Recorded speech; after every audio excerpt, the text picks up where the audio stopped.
Hello, I'm Meg Zabo, and I'm delighted to welcome you to day two of the Bloomberg Sustainable Business Summit, Focus on Finance. Yesterday, we heard from some of the leading voices in sustainable finance. Today, you'll hear more expert insight from investors, entrepreneurs, and C-suite executives who are driving both purpose and profit. But before we get started, I have a couple of announcements. First, I would like to acknowledge our global advisor, Natixis Investment Managers, and our summit advisors, BMO, Flex, Salesforce and Accenture, Schroders, Wells Fargo. If you experience any issues with audio or video quality, please just refresh your browser or use that chat box in the bottom right corner of your screen for support. And we would also love to hear from you today. So if you have any questions at all for today's speakers, please just type them in the white tab to the right of the video window and hit submit.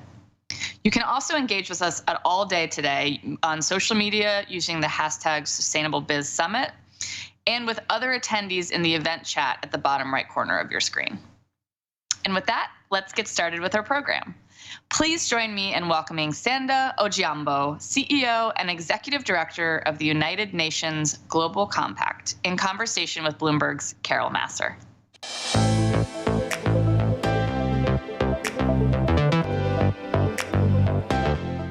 Hi, everyone. I'm Carol Massar. I'm anchor with Bloomberg Business Week on Bloomberg Radio and Bloomberg TV. I am delighted to have with me Sanda Ojiambo. She is the Executive Director and the CEO of the United Nations Global Compact. We're going to talk about the role of the private sector when it comes to driving sustainable development. The private sector has been so important. Sanda, so good to have you here because you guys have been doing really important work and I think have some great insight when it comes to this topic.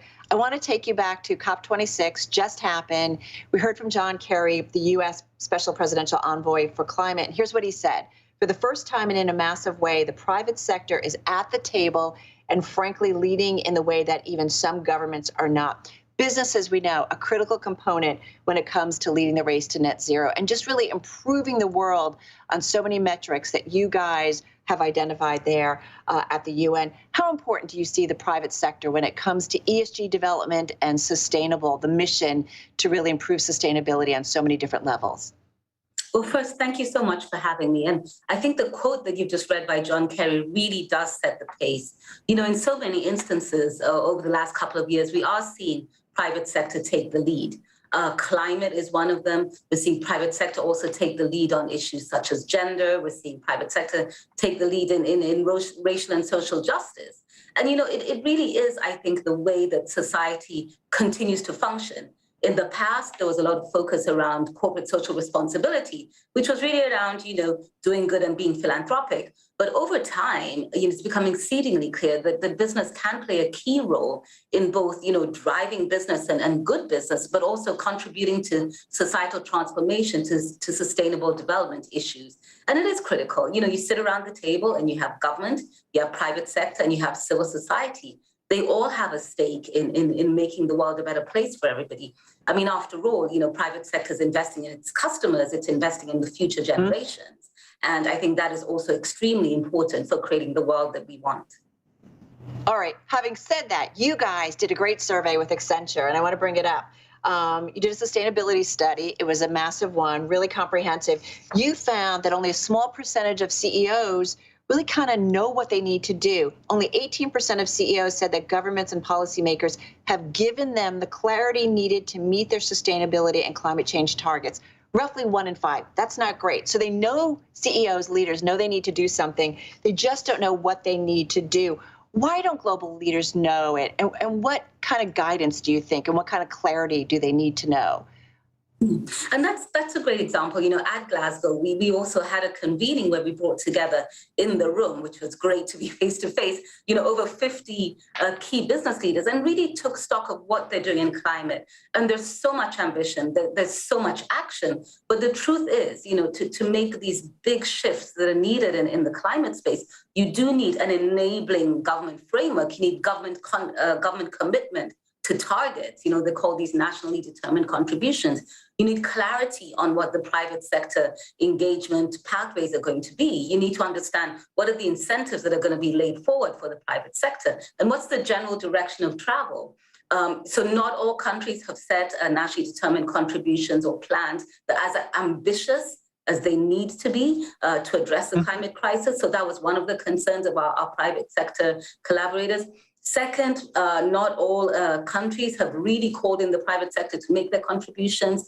And then thirdly, I know we might talk about that later, is, large commitments are being made, but how credible are they? And to what then are private sector aligning their goals against? So it is fair, and what private sector is saying is, government, we're here, we're ready, we have the ambition, we want to contribute to addressing the climate crisis, but government needs to lay that overall enabling environment and direction for the private sector. But that notwithstanding, there is immense progress and immense ambition amongst the companies that are, members of the Global Compact and beyond.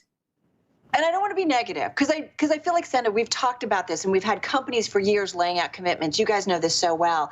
But we do need governments to be specific, right, in terms of policy. And there needs to be consequences, right, if companies don't abide by it. Yeah, that's absolutely true. I mean, consistency as well as accountability, I think, are the two things that are going to move us forward. So talk to us about the UN Global Compact, because you guys have been doing this for 21 years. 10 principles that you've laid out has everything to do with labor practices, anti-corruption practices, has to do with the environment. You really are a broad, wide bunch of issues in terms of making companies better, right? Getting to their culture. And if companies are doing it and more companies are doing it, you really affect society more broadly. How has that compact move the needle when it comes to companies' value systems and perhaps in terms of improving sustainability issues in our world? Yeah, so, our 10 principles, as you've articulated, for us are what we believe are the foundation of a solid, responsible, and resilient business. And we believe that companies that embrace our 10 principles will be much more sustainable in the long term. They'll be able to withstand, economic crises. They'll be able to withstand political crises. Certainly be able to better weather, for example, the pandemic, as we've seen. And that's simply because they'll have the right principles in place and a longer-term view to their business.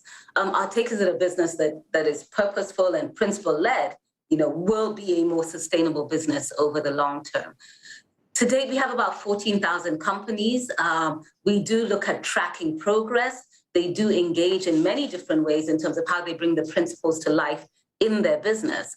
We ask them to do this not philanthropically. It's about how do you shift your business operations, policies, and your supply chains to be able to do this. But I have to say it's a journey. Again, in the survey that companies get kicked out, right? Standard companies get kicked out on a monthly basis, right? When they don't abide by this, my understanding. They do. Companies do report, and based on that reporting, we have had to delist some companies. We also take a keen look at, companies, should I say, behavior. When companies commit egregious issues that really go against the fundamentals, we've had to ask them to sort of step away from the Global Compact, review what the critical issues were, and then they could rejoin once those have been addressed. Well, by doing this, and you guys have been doing it for over 2 decades. And if you look at kind of how it's progressed, is there something to be learned by laying out these principles and working with companies, getting feedback from companies about their progress or lack thereof, that gives us, some insight into what governments need to be doing, policymakers need to be doing when it comes to us as a world really getting closer to ESG and sustainable goals? Yeah, and I'll take that question from 2 angles. First, let me look at it from an investor angle. Data, research, numbers are showing us that capital is moving towards companies that are embracing more of a sustainable business framework. So that's one. And that's a great lesson because, if investors are saying, we know we get better returns when companies adhere to principles, when companies pay due caution to our 10 principles, to ESG focuses, that's one. Another piece, investors are also looking at how they can invest in sustainable development projects and initiatives. And then companies that engage in that, be they in infrastructure, be they in the health sector and other areas, then stand to reap massively from that. So I think investor signaling is one very key thing that the businesses should take care of. And it's often been said, capital will go where business is good. And I think that makes really good business sense. Well, you're absolutely right. Finance is such a big part of this. And I was looking at some stats. Global annual sales of ESG or sustainable bonds are approaching $1 trillion. It's almost double the amount that we saw in 2020, according to our Bloomberg data. You have a CFO task force. You guys are working on this for sustainable development goals, working on ways to unlock capital, private capital, and really create a market to mainstream sustainable development goals. What are some of the things that they're working on that they are proposing? Yeah, a couple of things. CFO task force, it's been about just 2 years in the making, and we have about 65 leading CFOs now who are driving forward this task force. I think one of the key things that they're looking at, first of all, is just really centralizing the fact that the finance function is key to making these very critical decisions on how budgets are made, where funding is deployed, where investment is channeled, how assets are managed. And I think it's very important for that to happen as a first. The second really is that, this function really plays a key role in terms of meeting the expectations of investors, of regulators and stakeholders. The third is then also how do we communicate what happens within companies that do this proper investment that aligns to the SDGs. So they're really focusing on, the risk management part, ensuring that the finance is deployed as and where it'll give the best ROI, both for the investor, the company, and for the sustainable development goals. And then finally, how do we communicate that in a credible manner and coherently in terms of what the impact is? They have great ambition, planning to grow to over 1,000 CFOs over the next couple of years as well, and be able to touch all of the markets globally. Because what we are really aiming to do, as I said earlier, is to move capital to where it's needed best to address the sustainable development goals. Sandra, do you think there's a day, I think about when we go through, we just finished a big earnings season. Is there a day when we're reporting earnings on a company, and this is obviously for publicly held companies, where we're talking about top and bottom lines, we're talking about margins, we're talking about growth, and then we have some kind of SDG metric or something, or that we need to have, whereas investors and market watchers, that we measure a company's success based on their sustainable development goals and their success in that world? I think that world already exists to some extent. There's a lot of ratings that are done for companies. Perhaps they're not always publicly available, but ratings that are done that sort of take an ESG scoring rating towards that. And that does happen. Companies issue integrated reports that give a full transparent view of their work that includes also their contribution to sustainable development. It's perhaps we don't stress it, right? And I just wonder, is there a point where you're going to get penalized, when we're reporting earnings or something? Is that what we need to do to really push it when it comes to, really making progress on these goals?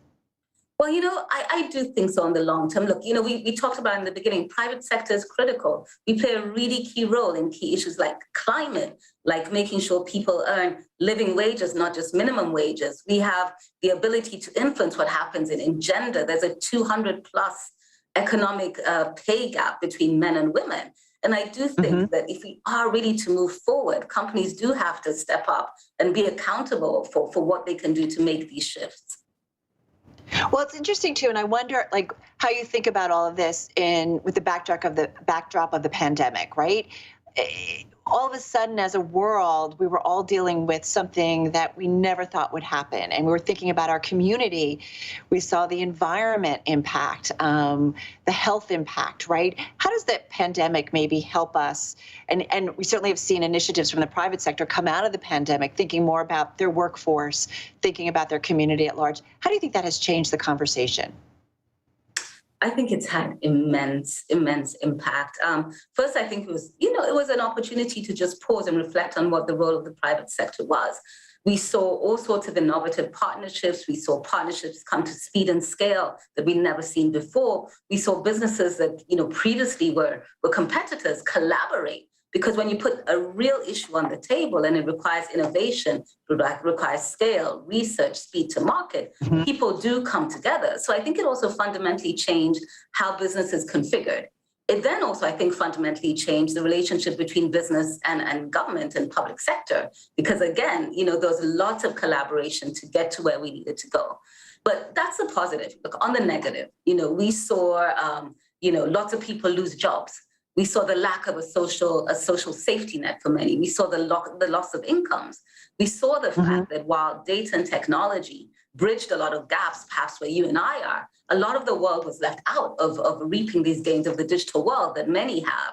So, while there's lots of positive, there's also lots of gaps. And the good thing is that there is opportunity for business to continue to drive forward progress because the gaps are now known. We know the vulnerabilities around women and youth. We know the vulnerabilities in the small and medium-sized enterprise sector. We know the vulnerabilities around the lack of a social safety net. And I think it just provides a strong path forward that is really rooted in a lot of the sustainable development goals for business to continue investing in and partnering in. What's also the important kind of aspect of when we talk about driving sustainable development in the private sector, how we have to think about the developed world, but also the developing world? How do we need to make sure we broaden our lens there? That's really important. Look, I come from Nairobi in Kenya. And when the pandemic started, I was sitting at home in Nairobi, and it was incredible to watch on a daily basis how many jobs are being lost because the economy is really rooted in the small and medium-sized enterprise sector. There's two sides to how the responses go. Where private sector can really play a role is just making sure that they build resiliency within their supply chains. It's not enough to simply have a successful headquarter, but really how do you make sure that within your supply chain, your businesses continue to have access to capital to be able to flourish. Your businesses still, protect and promote rights for workers and are able to provide, a living wage. How do you then, at a government level, also look at what are some of the fundamentals in this new and changing world? Access to connectivity is now becoming more and more important as we move forward. I think some of those things are really critical. So, looking at the issue from both sides of the globe provides immense opportunity to really understand how to share benefits across the world and be able to ensure that there's a lot of seamless things that are happening. Most recently, we've seen, borders close around a, variant. What does that mean for trade, for movement, for business in places where economies were literally crumbling at one point in time? Do you have hope in terms of global cooperation? Because that's another thing during the pandemic. We really did feel like, as a world, we never needed to come more together. And I think about when it comes to sustainable development goals, we really need to be on this as a world, making it a priority and working together. We certainly saw it coming out of COP26, but it's not a perfect collaboration, but it has to be. We have to have global cooperation in order for this to really have success. I fully agree with you. And, if you put the pandemic at the center, the saying has so often been said that, no one is safe until everybody is safe. So until we're able to get access to vaccines globally, we will not ever be able to say that we're truly free or safe from COVID. And to able to ensure that there's economic stimulus and funding that can support economies around the world, we do need to move globally towards high levels of prosperity. So you can't have one side of the world economy crumbling because trade, movement, and business is shutting down.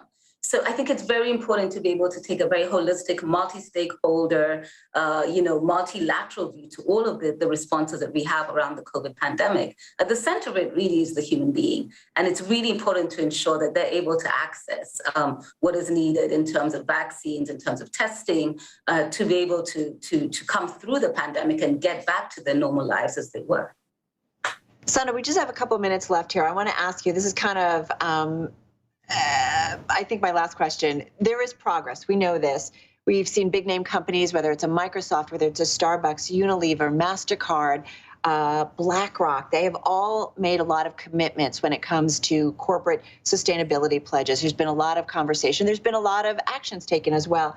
Investor dollars we know are flowing into ESG and sustainability bonds. They have definitely taken off. So we've seen a lot of these things happening. If there is one thing that you could change right now when it comes to being a game changer in driving sustainable development in the private sector, whether it's a government initiative, whether it's a conversation that you could have with a key individual, a mega rethink in our world, what might that be?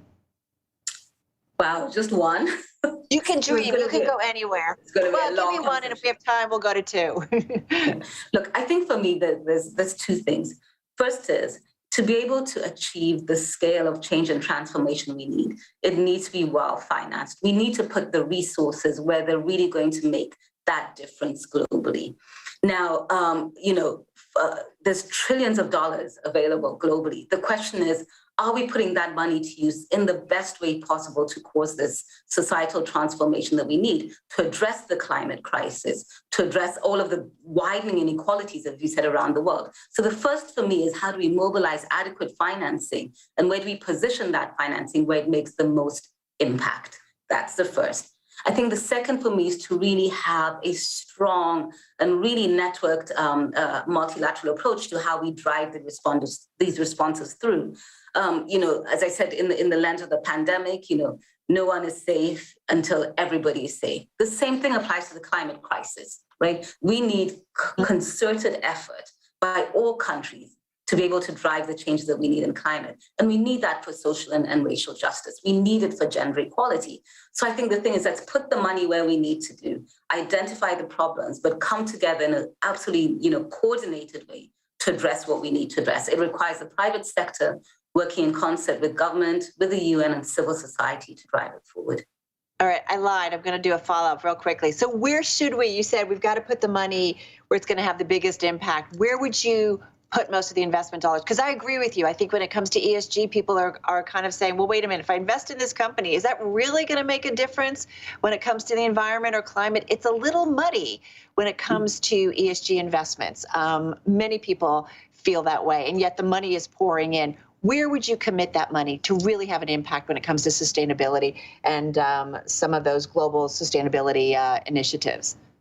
Two things right now. It's fundamental that we address the pandemic, the COVID pandemic. If we don't, we will never be able to move forward globally. But the second thing, we do face the crisis, the climate crisis that is existential, and that threatens our long-term future. Those would be my two. One, short-term response. Let's address, vaccine access and vaccine equity for everybody. And second, let's take a forward-looking approach to the climate crisis.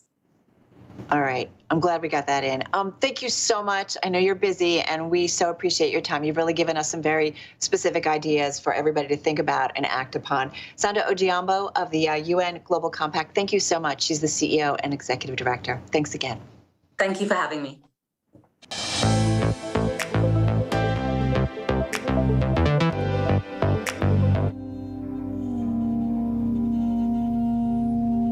Ralph Waldo Emerson wrote, "Coal is civilization and power." From the early 1900s to World War II, coal powered America. We're still quite dependent on coal, but coal was a 19th century source of fuel. And we're in the 21st century. The town is completely shut down. It's just empty building after empty building after empty building. We knew it was coming. We just didn't know how hard it was going to be. We're losing everything. Show of hands, how many of you believe there's a war on coal?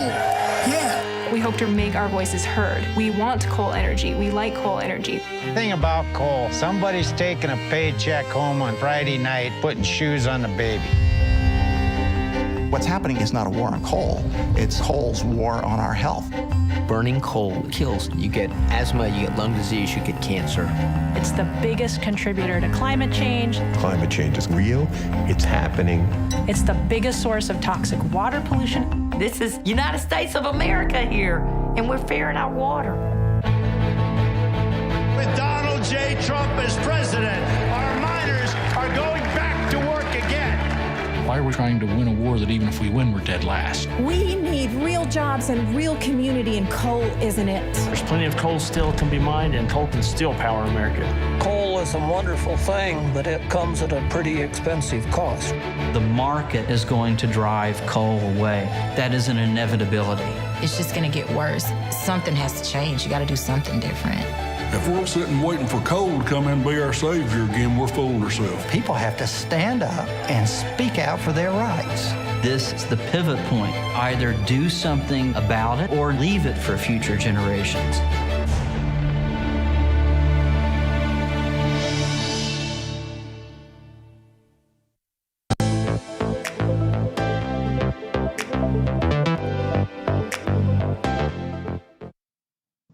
Hi, everyone. I'm Kaylee Lyons, an anchor with Bloomberg Television in New York, and I am thrilled to be joined in conversation today by Connor Teskey. He is the CEO of Renewable Power and co-head of transition investing at Brookfield. Connor, I'm really looking forward to this conversation. Before we get right to it, I want to remind our audience that if you have any questions for Connor, you can type them into the event chat, and we will be saving a few minutes at the end to get to those questions. So, Connor, let's first off start with where you and Brookfield are and then where we're going in the future. Right now, what is your renewables capacity like and what is in your pipeline? Sure. So first and foremost, Kaylee, thank you very much for having us. It's great to be here. Brookfield Renewable today we are one of the largest global renewable power and decarbonization companies. We have about $60 billion worth of assets around the world. We have north of 50,000 megawatts of operating and development capacity, and we operate on 5 continents. And where do you see the growth coming from in the future? Is it in hydro? Is it in hydrogen? Is it in wind, solar? Definitely. You in our introduction there, we mentioned that we operate in 5 continents, but we also operate across all major technologies. And really, today, we have leading global platforms across hydro, wind, solar, offshore wind, storage. But in terms of where the growth is, there's really 2 huge levers we see for our business moving forward. One is the development and build out of incremental renewable power capacity. That is primarily wind and solar. And then secondly, over the last 5 to 7 years, more and more of our growth activity, more and more of our investment activity has been around being a solutions provider, providing energy transition and decarbonization solutions to governments and businesses around the world that have their own ESG and decarbonization goals, but maybe need either an operating partner or a capital provider to help them reach those objectives.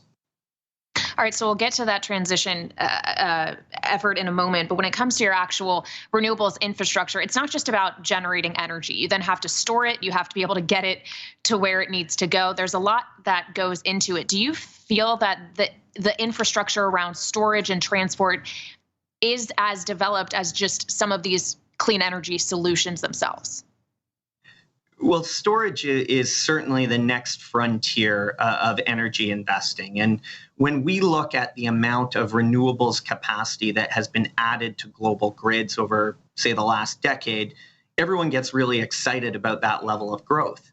But when you look at the forecast for how much renewables and clean energy capacity is going to be added over the next 20 or 30 years, the last decade, the growth was actually quite modest. And there's really 2 things that are going to unlock that future growth. One, the continued reduction in the production cost of clean energy as global supply chains across wind and solar continue to scale up. That's pretty linear. It's been happening for years. It's going to keep happening in the future.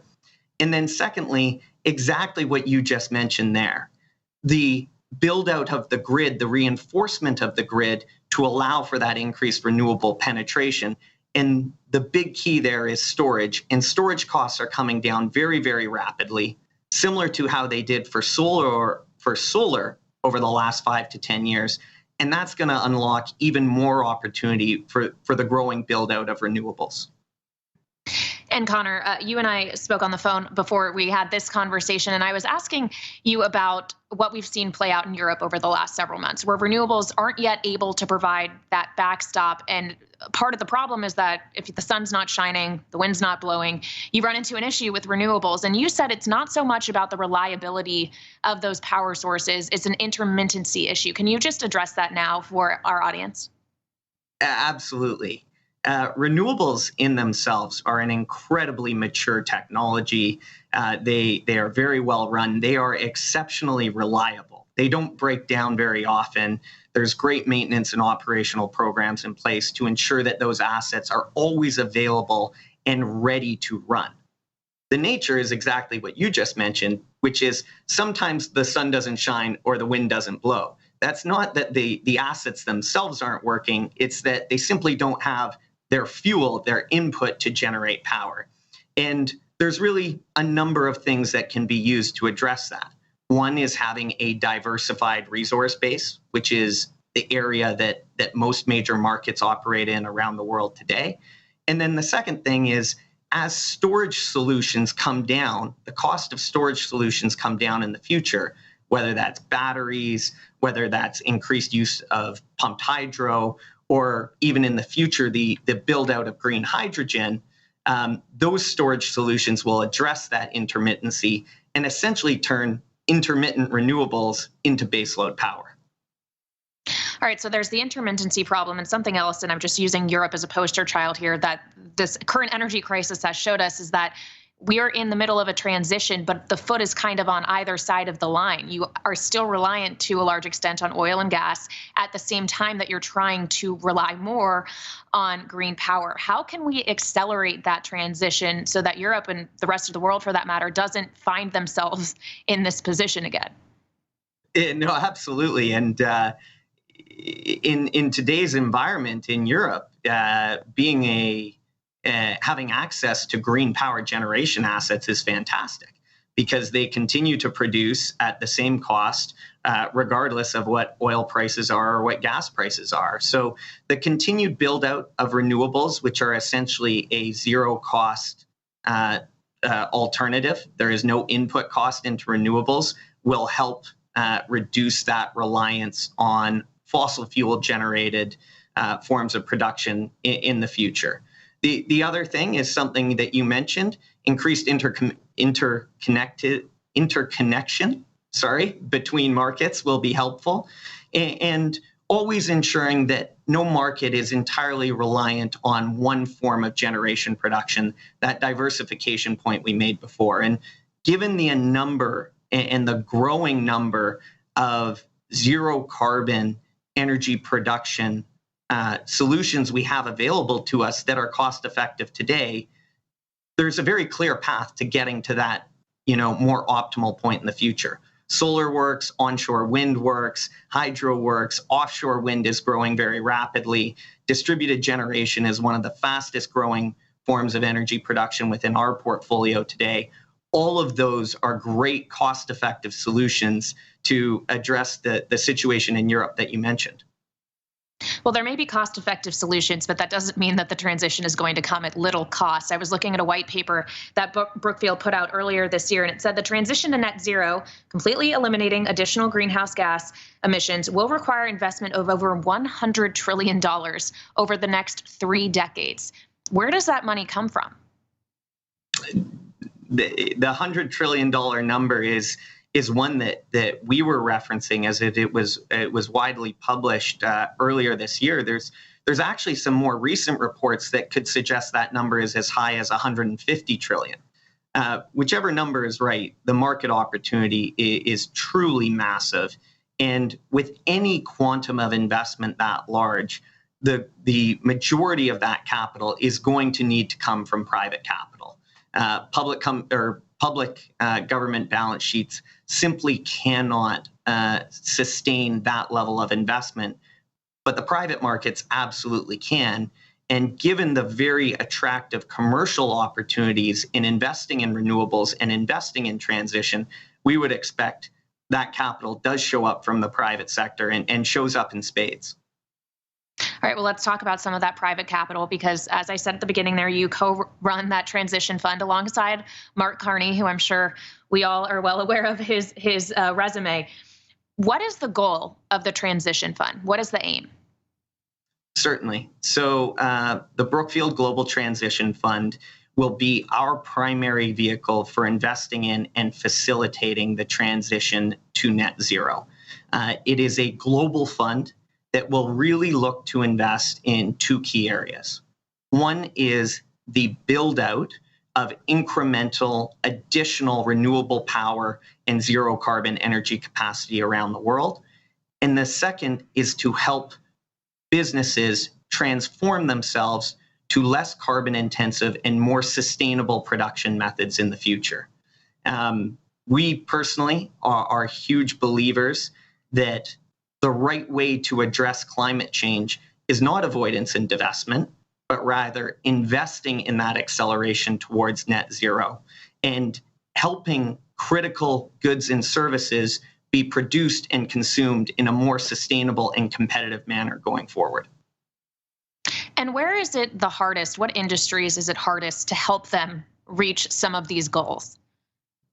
Yeah, certainly. So it's pretty easy because there's some sectors where it's really easy and immediate, and there's other sectors where it's a little bit harder and long dated. And there are a number of sectors around the world that have been dubbed hard to abate. The chemicals sector, the cement sector, the steel sector. But I would say the great news is the leading corporates in those industries are actually some of the most advanced in beginning their decarbonization journey and putting themselves on a 20 or 25-year path to move from their carbon emissions profile today to where it needs to be in the future. And with significant capital and some technological advances, it's all very achievable if the markets continue to support decarbonization the way they are already showing that they do. Well, let's talk about some of those targets, be it 25 years, out to 2050. We've seen more and more companies say we will reach net zero by X date. How much of that progress do you think happens within the next, say, decade? And how much of it is going to happen much later on down the road? I would say a lot of it's going to happen in the next decade. And I'll drive that down onto one very important point. And it's something we see with great visibility and clarity within our business. The largest and most immediate decarbonization opportunity around the world today is power generation in the energy sector. And the reason for that is over 70% of carbon emissions around the world can be traced back directly or indirectly to power generation in the energy sector. And that's because it does not matter what sector of the economy your business operates in, consumer products, technology, industrial, utility. Every business uses energy in the production or consumption of the goods it produces. And therefore, if you can decarbonize the energy system, you are in essence helping to decarbonize every industry around the world. That's why it's the largest opportunity. Why is it the most immediate? Because there's already a cost-effective solution, which is renewable power. And because wind and solar have already established themselves as the cheapest form of bulk electricity production in almost every major market around the world, we see the increased penetration of renewables and the decarbonization of energy consumption as driving a very material reduction in global CO2 emissions between now and 2030. And that's all achievable. It's all cost effective. It requires no technological improvement. So that is the largest and most immediate near-term decarbonization solution. And when we're talking about some of these emissions goals, obviously it's not just companies that are putting out their own targets. We're seeing entire countries doing it as well. That was really what COP26 was supposed to be all about. I'm sure we could have an entirely separate conversation about the outcome of that summit. But as we see just kind of this momentum to pushing towards decarbonization, and it's not on the global scale, and then even internally in the U.S., for example, the Biden administration trying to push a green agenda. How do you see that momentum playing out in terms of how it actually starts to affect the flow of capital? Certainly. And that momentum has been accelerating for, I would say, years, but it's really pushed at an increasingly fast rate, I would say, over the last 12 to 24 months. And what we are seeing now across the world today is every major stakeholder of the global economy is supporting this decarbonization initiative. That is governments, that is corporates, as well as investors and increasingly lenders as well. And now that all the stakeholders of the global economy are aligned on this point, essentially every business around the world needs to decarbonize. And there are some great businesses out there that have a plan, have the capabilities, and have the capital to help themselves decarbonize. But there are also some great businesses out there that are missing one or a combination of those three things. And that creates an opportunity for investors and private capital to step in and fill that void, at very mutually beneficial situations, under very mutually beneficial arrangements. So where are you seeing some of those opportunities, areas and industries where the path toward decarbonization is yet not defined as clearly? Let me come at that perhaps a different way, because the transition to net zero is absolutely that. It is a transition that is going to play out over multiple decades. And nobody thinks the right way to tackle climate change is to stop using oil and gas and steel and cement tomorrow. That would be crazy. The right way to do it is to find a way to produce and consume those critical goods in a more sustainable manner. So how do we get there? Well, the first step of almost every corporate's decarbonization plan is the same. And that is to address those scope 2 emissions, the emissions that come from energy consumption within their own business. Why is that the first step? Because it's easy to do. It's through the procurement of green power. And why corporates are often excited about that as a first step is because it doesn't cost anything. Green power costs the same, if not less, than traditional forms of power generation. And therefore, the build out of renewables and the procurement of green power represents a cost-effective first step in decarbonization for almost every business around the world. From there, those companies and those management teams can figure out what the next step of their decarbonization plan is, which is often something much more specific to that business or that industry. It might be EV charging for an auto company. It might be energy efficiency equipment for a real estate company. It might be carbon capture and storage for an industrial company.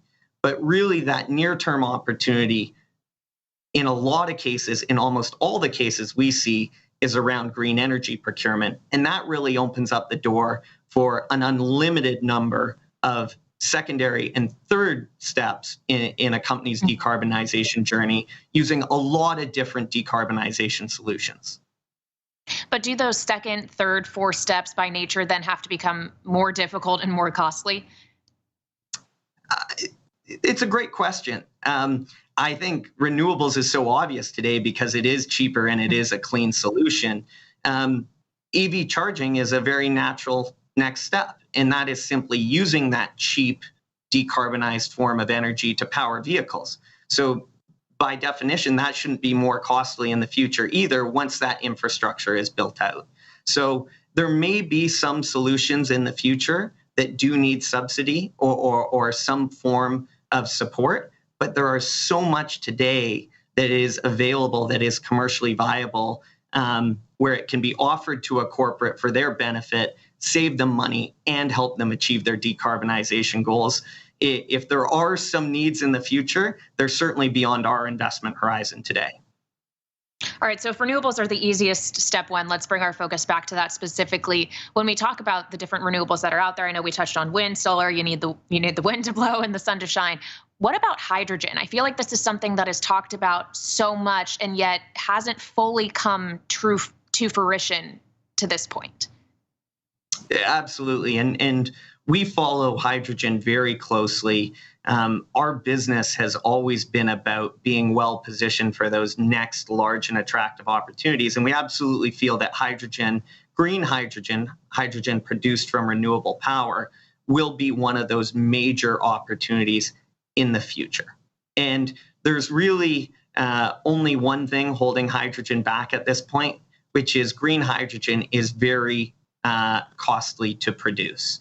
Now, the cost curve coming down is very, very visible today. As the supply chain that supports the production of green hydrogen around the world scales up, and it's already scaling up very rapidly, the cost curve will come down. And that's no different than what we saw over the last 10 years in solar, what we're seeing currently in batteries. Hydrogen is just on a slight lag, but we do see it as a very viable, a very large decarbonization solution. and one that will represent a tremendous opportunity in probably the mid to latter half of this decade. We are already pursuing green hydrogen production in select cases in unique markets around the world where it is cost effective for one reason or another, but the cost curve needs to come down for it to be a broad-based, cost-viable decarbonization solution. Why would it be more cost effective in some areas of the world than others? What is that defining characteristic? Yeah, there's really two major components to the production of green hydrogen. One is the capex of the electrolyzer. And as electrolyzer supply chains are built out around the world, that number is dropping very quickly. And then the second key component to the production of green hydrogen is the electricity cost. So in areas where there is excess power, green hydrogen is much cheaper to produce. All right, and something else that I know Brookfield is involved in is batteries, and this comes back to kind of the storage issue as well. Is that where a lot of the investment is going to be, do you think, at least in the medium term? What I would say is batteries complements intermittent renewable power, because matching a intermittent wind and solar with some form of storage solution allows for the creation of a 24/7 or a more baseload product. Storage is not new. There's a lot of energy storage around the world today, most of it today in the form of large hydros or pump storage hydros. Batteries are being built out around the world on a very rapid basis and being installed in more places. And hydrogen that we just spoke about represents a very large and attractive storage solution in its own right. What I would say is we are of the view that all these storage solutions are in fact going to be complementary to each other in the future. There is not one that is going to be the dominant solution versus the others. They all serve different purposes.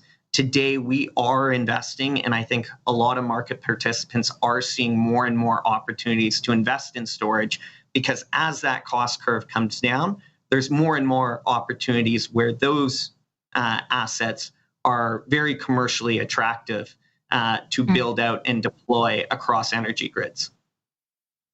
All right, Connor, well, I want to, as promised, get to a question from our audience. And someone has written in, is net zero really possible if developing countries are lagging behind in terms of basic infrastructure? What do you think about that?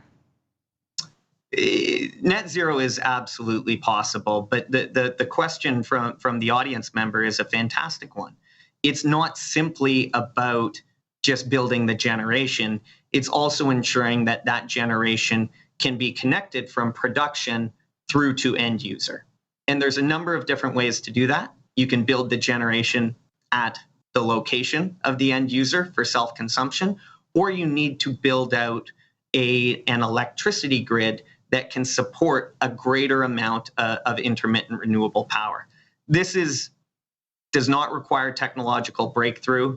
It's been done around the world. It's increasingly being done in more and more developed countries.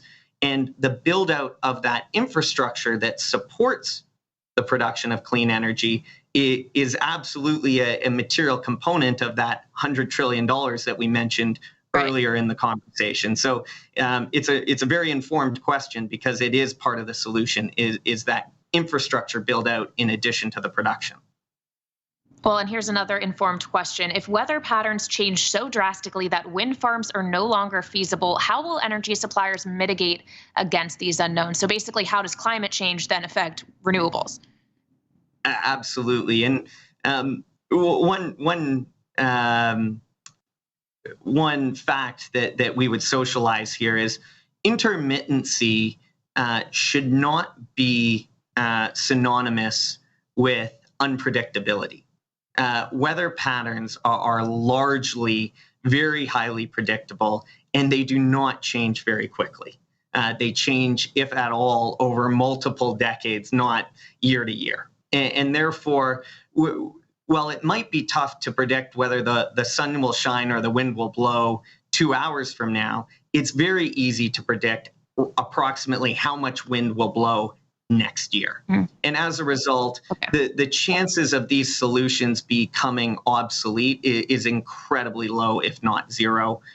It's just building that reinforcement to ensure that if the wind doesn't blow next hour, we're still going to have power to support everyone's homes and offices and things like that. All right, unfortunately, we have to leave it there, but great insight. Thank you so much. That's Connor Teskey, CEO of Renewable Power at Brookfield. We appreciate you being part of the Bloomberg Sustainable Business Summit, Focus on Finance.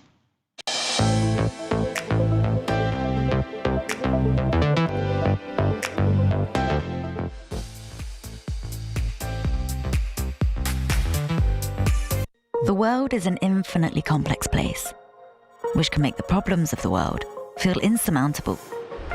And so our challenges grow, and no one individual feels powerful enough to solve them. But no one individual is responsible for solving them. Because no matter how complex our challenges are, they are all shared and interconnected, which means the solutions can be too, if we work together. Every business and every person in the entire world is a stakeholder in the same fight. The fight to save our environment. The fight for the equitable treatment and inclusion of everyone. The fight to achieve true sustainability across every measure. Not just a sustainable climate. A flourishing economy. Thriving relationships. A healthier world.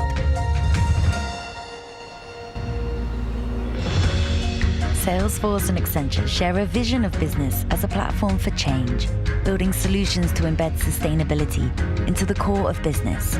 With unrivaled technology, ingenuity, and years of experience helping businesses to adapt to change. We're joining forces so we can join forces with you. It's a massive challenge. It's a world-changing opportunity. This is our moment. Let's seize it. Together.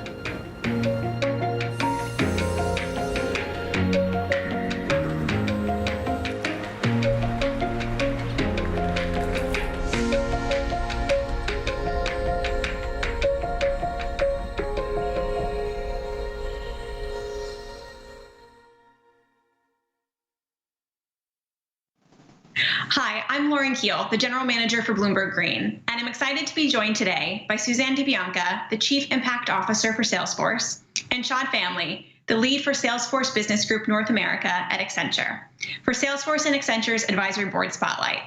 Welcome, Suzanne and Shad. I would love for both of you just to introduce yourselves to us and explain to us why Salesforce and Accenture would partner together around sustainability. So Suzanne, talk to us first. Tell us about why this partnership emerged. Yeah, thank you so much for having me here today, and thank you for Bloomberg's continued leadership in the really important fight against climate change. So I just want to say this past year, it's become ever more apparent that all businesses have to step up to meet the needs of all of their stakeholders and become net zero companies. So we continue to hear from our customers every day that realizing sustainable value is challenged by the complexity of data management, reporting, and acting on all of these insights. So we've decided to team up with our long-standing partner, Accenture, to help businesses reinvent the way that they operate in every area of their business to capture the value that sustainability unlocks. So this powerful combination between Accenture's Sustainability Services Group and a product that we built called Sustainability Cloud is really enabling this kind of trust and transparency with auditable carbon data that we, for example, report every quarter on our 10K. And so with this product, you're able to track and measure and act a whole range of sustainability initiatives, carbon usage, customer engagement, supply chain, scope 3, regulatory requirements, and soon coming as a carbon exchange. So Accenture was just the perfect partner for us in this. We've got significant relationships together with the World Economic Forum and part of the IBC Council that is, released what they call their stakeholder capitalism metrics. And it's a strong, we believe, ESG reporting framework, and we really decided to drill down starting with the E. And Shad, from Accenture's perspective, tell us why you partnered together with Salesforce. Yeah, for us, I think timing had a lot to do with it as well. Obviously, both of our companies, Salesforce and Accenture, sustainability is a top CEO level priority internally. And both companies, I think, have been at the forefront of leading by example on sustainability. And as we kind of looked out in the marketplace and saw that a lot of our clients and customers were starting to grapple with how to tackle the sustainability challenge head on, we knew that this partnership would be a powerful way to go to market together to help them solve these problems. And the timing point for us was about, we saw change being pushed from several different directions. Companies today are being pushed for change from their employee base. Employees want to work for companies that are more sustainable within their own communities, from their customer bases, as well as investors. You've seen the actions in the capital markets around all the ESG funds and so on. And then, of course, the public sector with governments getting a lot more active in this space. So we know this sustainability transformation wave is happening right now, and Salesforce was the right partner for us to team up with to take on the challenge. And Shad, could you give us an example of something that's come out of this partnership? Yeah, I think a good example is our work with MasterCard. So MasterCard came to Salesforce and Accenture looking for help around their Scope 3 carbon emissions and the tracking and analytics of the carbon around their supply chain. The way they had been doing it in terms of understanding their full carbon footprint across their supply chain, it would take a couple of months to put together a complete picture. With our implementation of Salesforce's Sustainability Cloud, they were able to rapidly shorten that timeline, and now they can have a complete understanding of their carbon footprint within a couple of weeks. And so that is quite powerful, because the faster you get data, the faster you can make decisions to improve upon that carbon performance. And we think it's been, it's a great example of the power of this partnership. Suzanne, any other examples that come to mind for you? Yeah, I'll just say one thing I'm really excited about is in building out a more robust platform. So that's what's fun about working at Salesforce is, we're a platform company. And so we have incredible tools, data visualization tools, integration tools, AI, and machine learning in a very deep way to aggregate data. So both Accenture and ourselves are going to be building out really a larger sort of ESG platform. So you heard me and you heard Shad talk a lot about the E, which is really where we're starting. But, these critical indicators around diversity and inclusion, human rights, sustainable supply chain, are just some other examples of what it takes to have real excellence in ESG. So we're excited together to be customer one for this more expanded platform. We see this really, this space is really growing. And again, we always kind of eat our own dog food, as they say at Salesforce. We'll never bring something to our customers that we haven't used ourselves. So it's been a great opportunity to do that in partnership with Accenture and bring the next level platform to our customers, expanding out to the S&G. And in our last minute together, I want to talk quickly about corporate net zero goals. Accenture, I know you've announced that you guys are working towards net zero emissions by 2025. Salesforce, you guys have already reached net zero. If you give any advice, just a sentence or two, to another company who are either starting that journey or on the path to it, what do you think that they can do to help accelerate that? Shad, we'll go to you first. Sure. I think the main thing I would put a spotlight on is be able to accelerate the change that's necessary.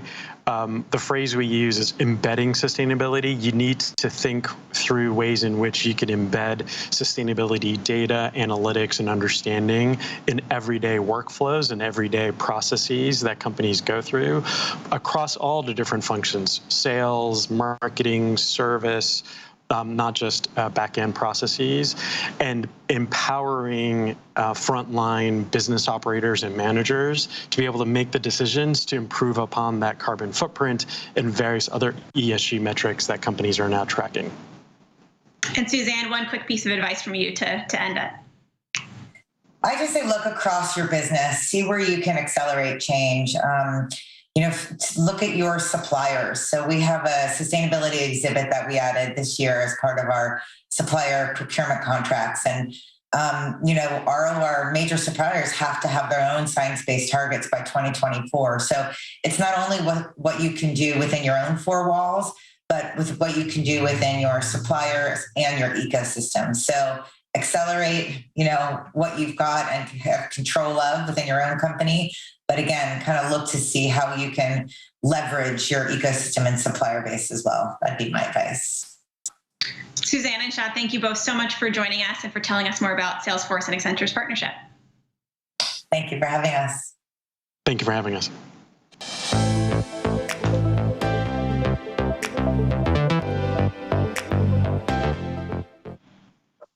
Hello, everyone. My name is Katie Greifeld. I'm a reporter with Bloomberg News and an anchor for Bloomberg Quick Take. Today, I'm thrilled to be joined by Mas Nipper. He is the Group President and CEO of Ørsted to talk about the post-COP26 opportunities and challenges, the transition to renewable energy, and much more. Before we get started, a quick reminder to the audience, if you have any questions for Mas, please type them into the event chat and we'll try our best to get to them. Mas, it's great to have you here. Thank you for your time. I want to start with COP26. The headline coming out of the summit was that delegates failed to adopt a formal goal of keeping the global average temperature down. They did agree to pursue efforts to limit that. And about a month out from the summit, I'd love to hear your assessment of how it went. Yeah, thank you very much, Kate. And it's impossible not to be sort of a little bit sort of torn on what you think about COP26, because I think there are many things that many of us had hoped had been even more ambitious, to hope to be even closer to the 1.5 degree scenario. But I think somebody chose to say we kept it alive, and we did. So I'd say I certainly choose to be an optimist, and many good things did come out. We did see an upping of the national determined commitments. We did see a commitment to come back already next year with hopefully further upped ambitions. And we did also see that sort of the deforestation deal, specific focus on methane limitations, and not least for the first time of any COP, we did see that there was a talk about phasing down coal-fired power plant and ending sort of non-effective fossil fuel support. And that's important because that's a first time and hopefully the springboard for further acceleration. And I'm curious, from your perspective as the CEO of Ørsted, coming out of the summit, what opportunities and challenges do you see for your corporation? Yeah, I mean, it goes without saying that the transformation of the world's energy systems is at the very backbone of a decarbonization. I mean, production of and use of energy is over 70% of total global emissions. So fundamentally transforming the energy system to much more renewable energy is at the backbone of everything that needs to get done in the world to decarbonize. So from a company perspective, and our vision is a world that runs entirely on green energy, this is bound to be a hugely growing market, but also one where it's not simple to do, even though the technology is there and the capital is there. But despite that, there are many places in the world where we're struggling to move fast enough. But for a company like ours, I mean, it's a massive growth opportunity, both in offshore and onshore wind, in solar, but also one where we will try to continue to prove that it's possible to do things faster than many people think it is in terms of rolling out renewable energy. And Mas, like you said, huge growth opportunity that you see. I'm curious, when you look around the world, what regions do you see the most opportunity to accelerate that change? Yeah, the great news is that there's hardly any region in the world where there's not a growth potential. So Europe is the most advanced on renewables, and especially in offshore wind, which is the majority of what Ørsted does. But also, I mean, we were super happy to see how the US have picked up on further ambitions, and specifically in offshore, going from nothing to 30 gigawatts by 2030. And we're also seeing many Asian countries really mobilizing now, countries like Taiwan, Japan, Korea, Vietnam. So seeing a lot of opportunities in principle across all established regions of the world. I think the biggest challenge, Katie, is going to be how do we ensure that we do not leave some of the developing parts of the world, so for example, Africa, behind, because when we invest in renewable energy, it's typically sort of 20, 30-year time horizon. And if it's hard to have sort of political stability and sufficient safety around those investments, that is something where collaboration between politicians and international institutions and companies would be necessary. Well, Maz, the natural follow-up there is, has Ørsted made any investments in Africa? Not yet. No, not yet, because there's been plenty of work to do in the rest of the world. So we have not done that yet. This is something that could certainly get on our radar screen, and not least also because one thing is to decarbonize the world's energy system or the power system, so we get a lot more green power instead of coal-fired or gas-fired power. But the other thing is we also need green molecules, so to speak. We need green fuels. And that is where parts of Africa, parts of Latin America, Middle East holds big potential for actually having cheap green energy that we can, through electrolysis, can turn into green fuels. And something that I always wonder in having discussions about the transition to renewable energy is who needs to lead that transition? And I realize it's going to be some combination, but do you think that drive needs to be led by governments or by businesses? Yeah, the way we see it, Katie, is that it's almost like an ambition loop, because there's no doubt that governments stepping up and increasing their ambitions on sheer renewables is a huge catalyst for change.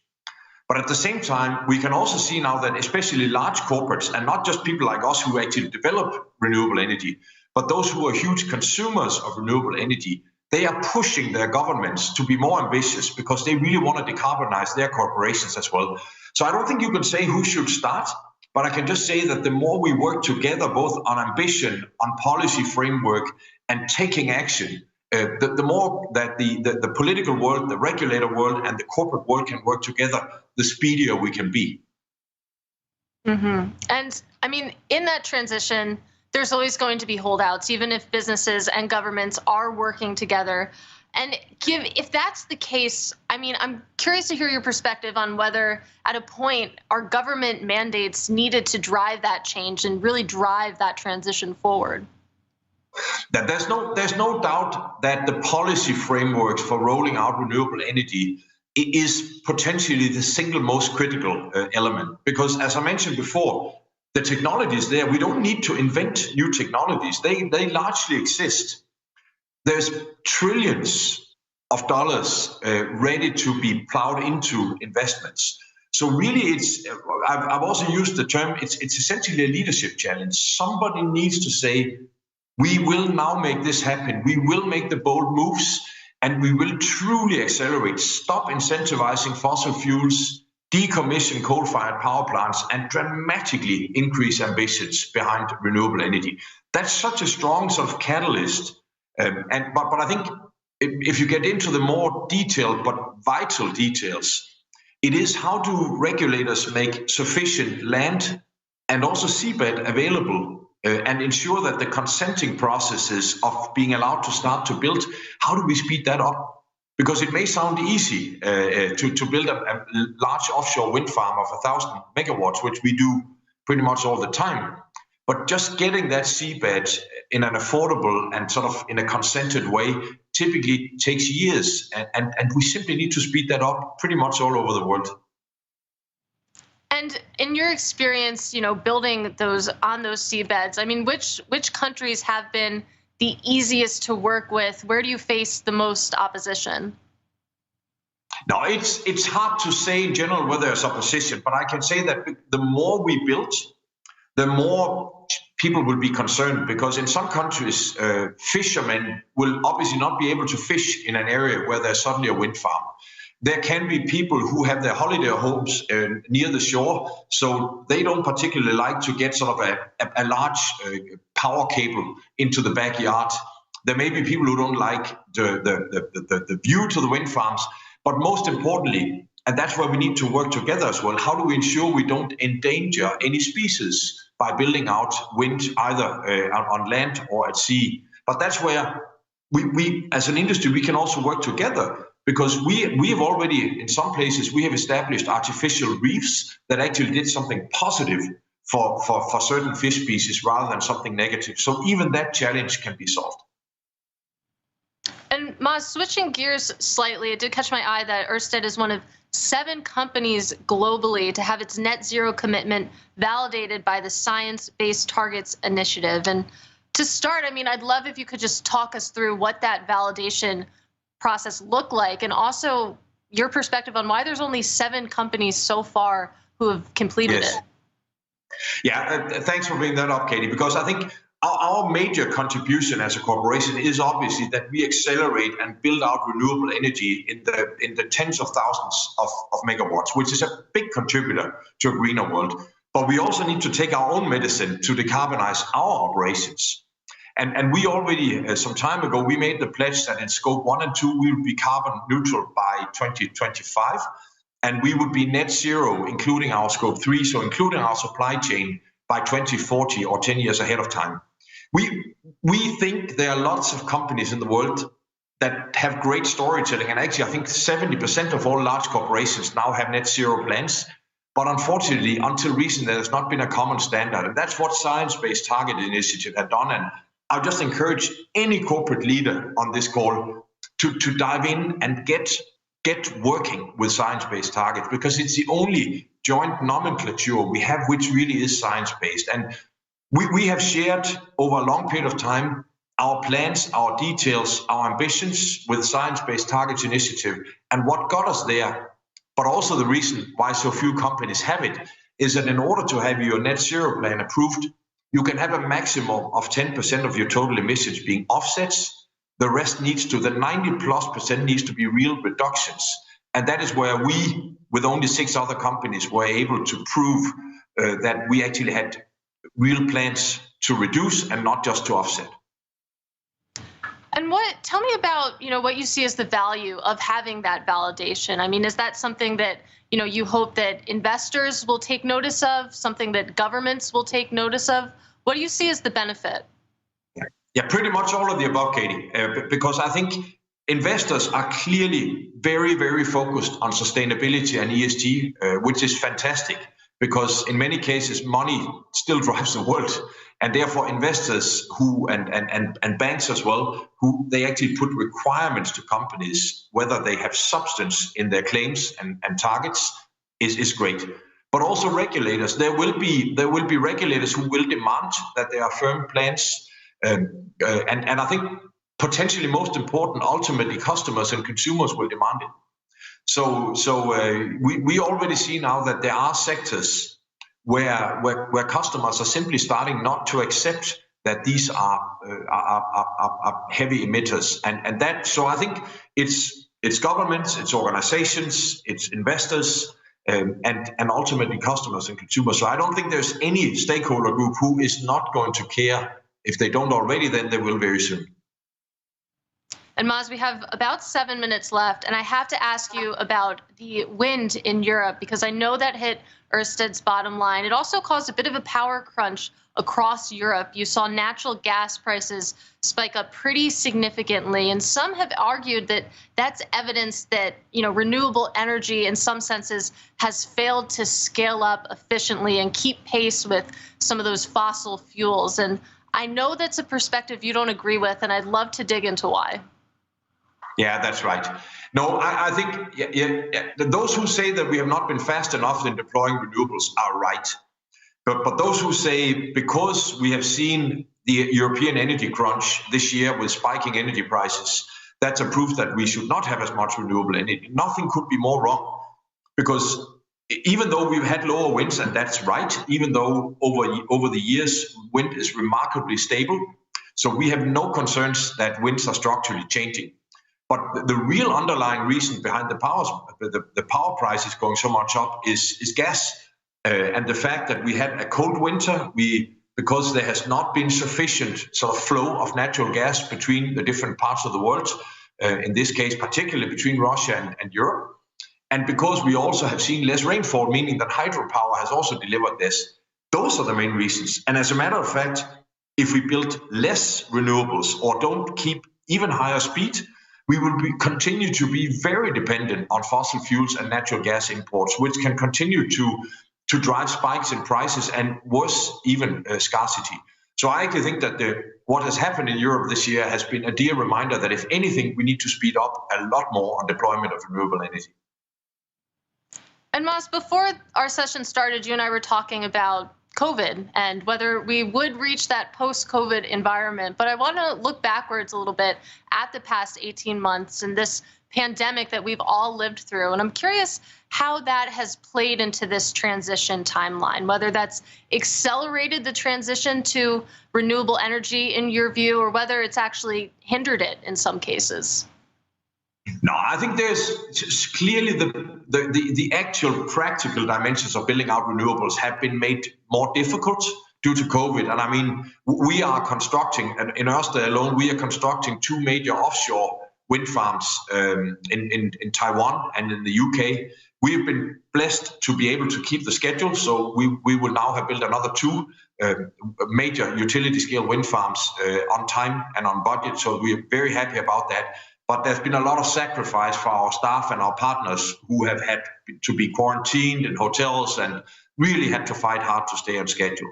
But I think whether it's COVID or whether it's the IPCC report or COP26, but I think during the COVID period, we have seen many countries really upping their game in terms of ambitions and therefore also creating the foundation for further acceleration. Again, US has accelerated. The new incoming German government just upped their ambitions, both on renewable power and offshore specifically. Holland did the same, almost doubling offshore capacity. And we are seeing also many corporates that have actually, just in the last 12 to 15 months, really upped their game in pushing for decarbonizing their operations. So actually, the last 2 years, I actually find have been quite encouraging, rather than the opposite and the obvious challenges we have all fought sort of at a ground level with COVID. And so one of the interesting offshoots of the pandemic and then sort of the recovery, economies reopening, is that, at least in the US, you have this pretty amazing labor market going on. There's a lot of shortages. And we do have a great question from the audience. A member wants to know, how is the skills shortage of engineers affecting the supply chain for renewables? Yeah, it's very true that there's a tight labor market in many places, and I think we should be really happy about that, because I think 18 months ago many of us would have been gravely concerned that we would have incredibly high unemployment rates, and we're actually seeing the opposite in many cases. But clearly the renewables industry is one that is growing phenomenally, and probably we could likely create 10 to 20 million additional jobs just in renewable power over the next decade. So we are going to need many real skilled people, and they are not easy to get, and that's also why, both to get the right people, but also to ensure that the transition we have to do becomes just for everybody. So we are actually, wherever we operate, we are working with the local labor markets in the US with the North American Building Trading Union, where we are committing to help retrain people, reskill people from the oil and gas industry and building industry, to ensure that we can create the skills of the future as well. And this is a way where we can both make that transformation more just, whether it's in US, Taiwan, or other places, but it's also a way to ensure that we can actually in a few years get all the people with the right skills that we need. And Mas, we have another audience question related to your net zero commitment. This person wants to know, how does the industry balance the pressure to meet net zero targets on time and the need for more innovative solutions in the area of renewable energy? Yeah, I don't think there's a trade-off between the two, because as I mentioned, the getting to net zero can actually be done by many things. You can buy green power. That's one of the ways that's what we live from, that people are buying green power. But you can also, like we've done, you can actually work with your supplier base, because we buy a lot of steel. As a matter of fact, our supply chain base is approximately 50% of our supply chain emissions are from steel. So we are founding member of the First Movers Coalition and the Steel Zero initiative, because we want to work with the steel industry to decarbonize.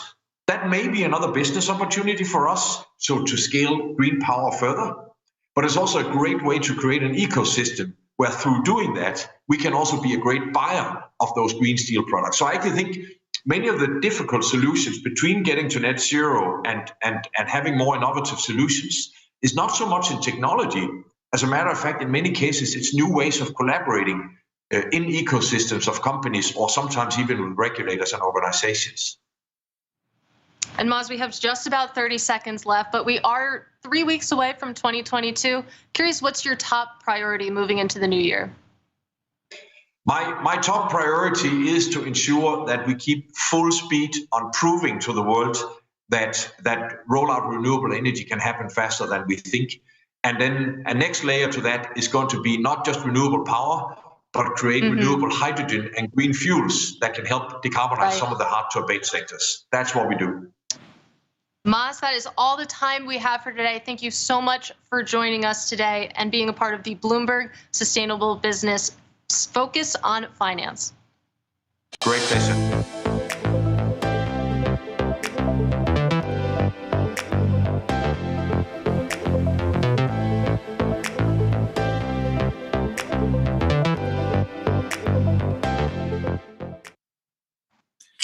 Hello, everyone. My name is Rob Duboff, and I'm a senior ESG analyst with Bloomberg Intelligence. I'm excited to be speaking with a wonderful group of panelists to discuss best practices for proxy season.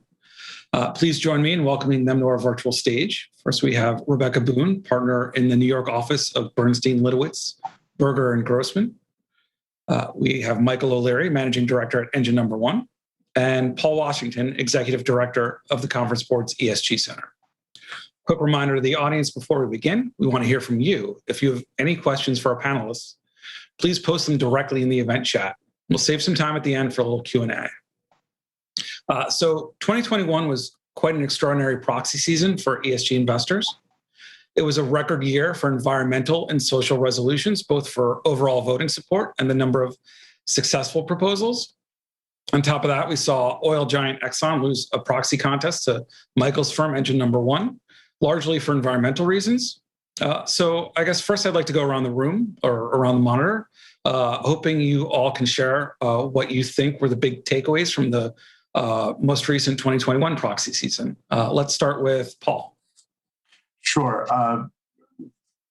ESG proposals are here to stay. They're getting much more support than in the past, and notably, more of them are passing. So average support is higher, and the number of proposals that are passing, sometimes with extraordinary numbers, have really increased. The proposals that are getting 70, 80% support are including some new ones relating to disclosure of EEO1 data and so forth. So it's ESG, it's a wave, it's not temporary, it's only increasing. And I think another key takeaway is the alignment often between activist investors and mainstream investors. We have seen the big index funds who care about systemic risk focus more on environmental and social proposals than in the past. Their support is increasing, but now we're seeing activists as well sort of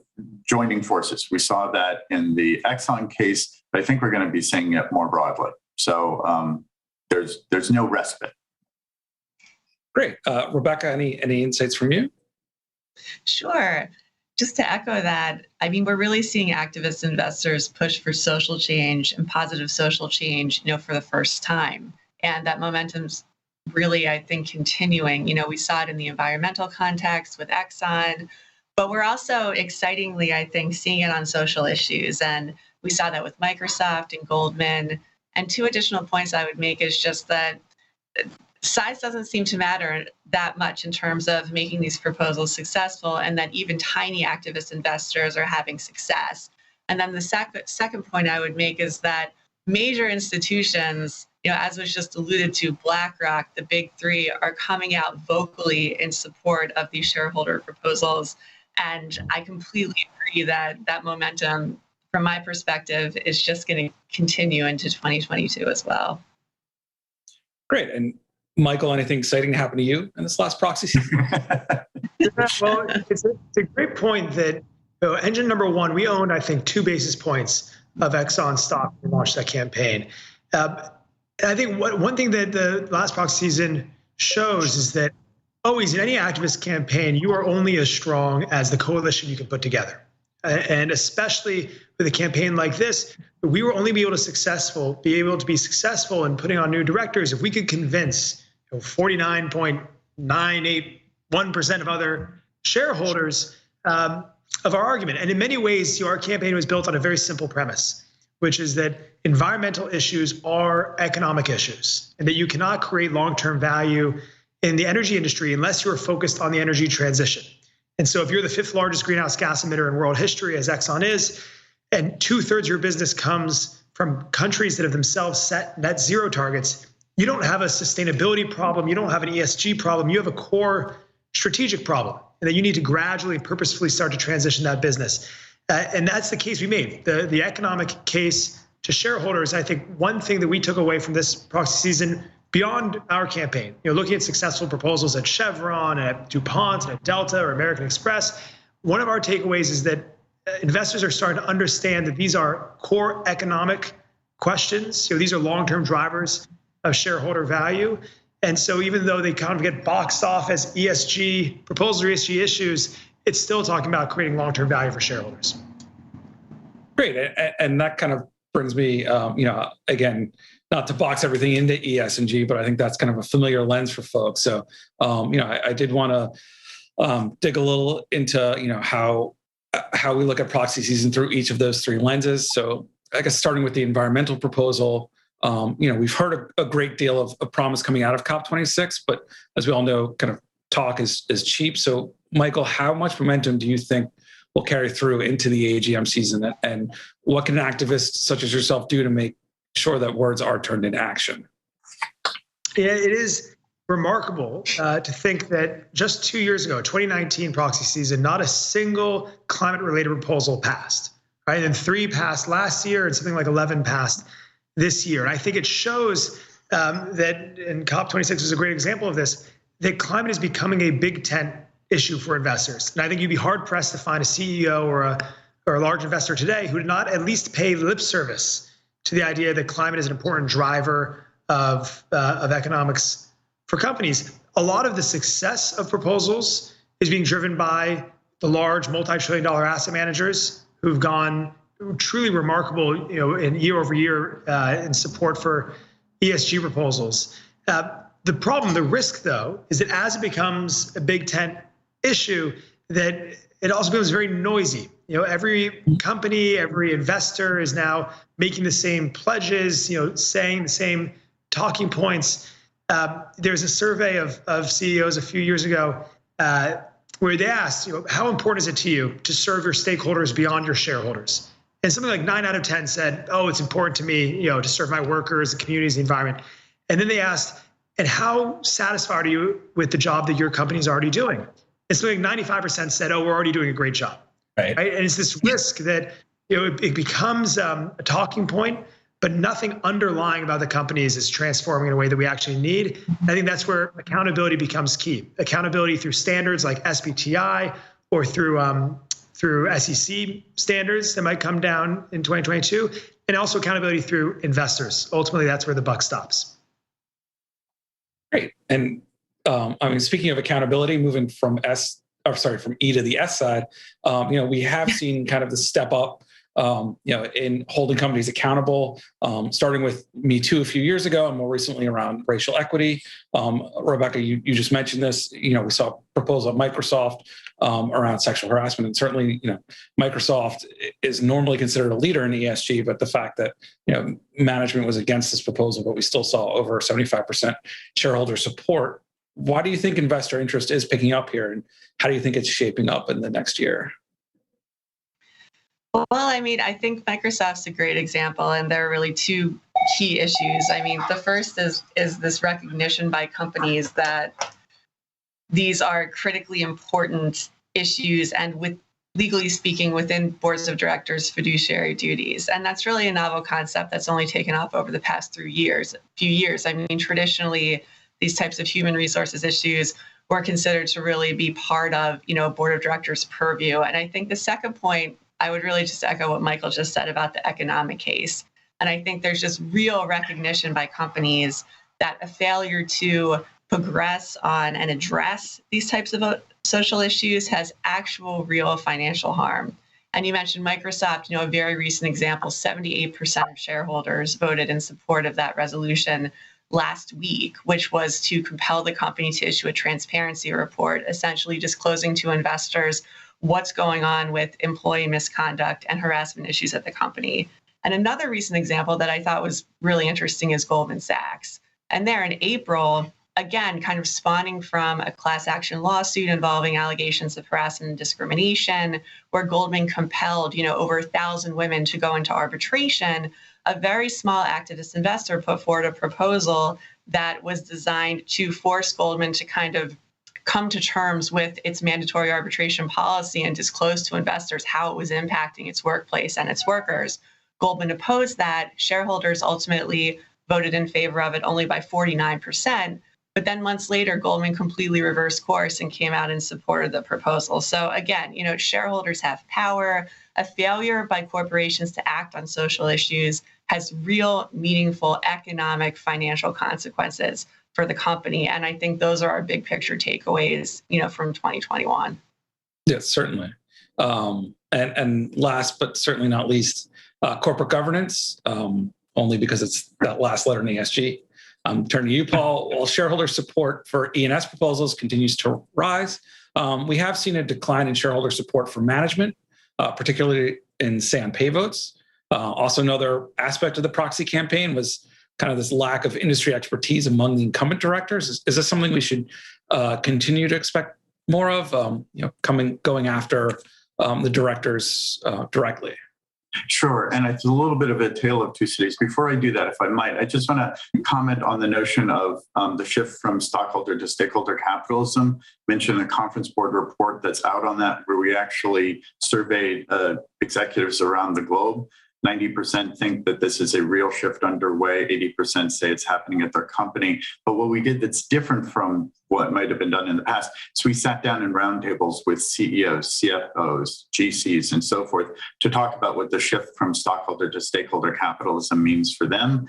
And I think they now understand that those who embrace this shift are not only going to do well for their company, they're going to do well for themselves. So I think there is a growing recognition that's happening within the C-suite that change is underway here, and and it's not just risk mitigation; it is positive business opportunity that's made available to them, positive ability to motivate to motivate their employees. So and to create new products and services and unleash innovation in ways that haven't happened in the past. So I do think there's a bit of recognition, but when it comes to let's talk about say on pay. Generally speaking, you're right. We did see some decline in an increase in the number of failed say on pay votes, but overall, generally speaking, most companies are getting above 90%. Here's the exception. It's the big companies. The big companies, we saw 48%, only 48% of them got 90% or above support. And a lot of them saw, and 18% of them had failed votes. So at big companies, there is a lot of investor scrutiny on pay packages. And it's a disconnect between pay and performance, it's special grants, it's those sorts of things that were done in the wake of the pandemic. So expect, especially at big companies, a focus on exec compensation, partly because the quantum of compensation is so much greater there. Focus is going to be there. It's the opposite when it comes to director elections. Yes, we've seen an overall decline in support for directors in the past few years from sort of 98% to 94%, still pretty good grades. But what you're really seeing is that the smaller companies, significant decline in support. So the number of, for example, directors who got less than 70% support, which is just a C, right?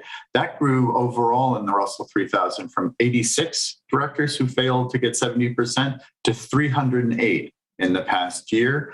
Over half of those are at smaller companies. And the reason there is it's because they don't have good ESG oversight. They don't have board refreshment. They don't have board diversity. So I think that there's a real focus on smaller companies when it comes to director competency and some of those basic things about refreshment, tenure, diversity. The big story for large companies here, and the opportunity for large companies to address when it comes to director competency, is not to just do the check the box, oh, we've got a cyber expert, oh, we've got an ESG expert, oh, we've got a human capital management expert. The real challenge for big companies is to explain why their directors have fluency in these topics. This is an area where companies aren't great at letting investors know what they're doing. And the best way to demonstrate fluency is through direct engagement between your directors and your shareholders at these bigger companies with your bigger investors, so people can see, yeah, our directors actually understand our company's strategy. They understand these broader ESG issues. Great. So now I did want to look ahead with shareholder proposals gaining more momentum. It seems like the nature of shareholder engagement is also evolving, and I'd like to touch on this a little. So starting with Michael, you guys recently announced a stake in GM, but the tenor of that announcement was significantly, shall we say, more supportive than with Exxon. So how would you kind of compare and contrast those two campaigns? I think oftentimes shareholders get painted with this broad brush of being short-term focused, focusing almost entirely on shareholder metrics like net income or earnings or share buybacks. I think the reality is, especially for shareholders, for investors who have a long time horizon, for investors who understand that creating value requires you to focus on things like your environmental impact or the wages you're paying to workers, the diversity of your workforce, the shareholders can be very supportive in insulating management from maybe the other short-term pressures they might be under. And that was very much our goal with General Motors. Right now, it's a fascinating time to be investing in the auto space because we know with almost 99% certainty that the auto sector 15 years from now will have completely transformed the underlying technology that drives vehicles. So right now, something like 98% of cars sold today are still internal combustion engines worldwide. By 2035, if you take the pronouncements that companies have made, the legislation, the regulations that different states, different countries have made, there will be a whole-scale transformation where that will flip. And we might see a world where 98, 99, 100% of cars and passenger vehicles are electric.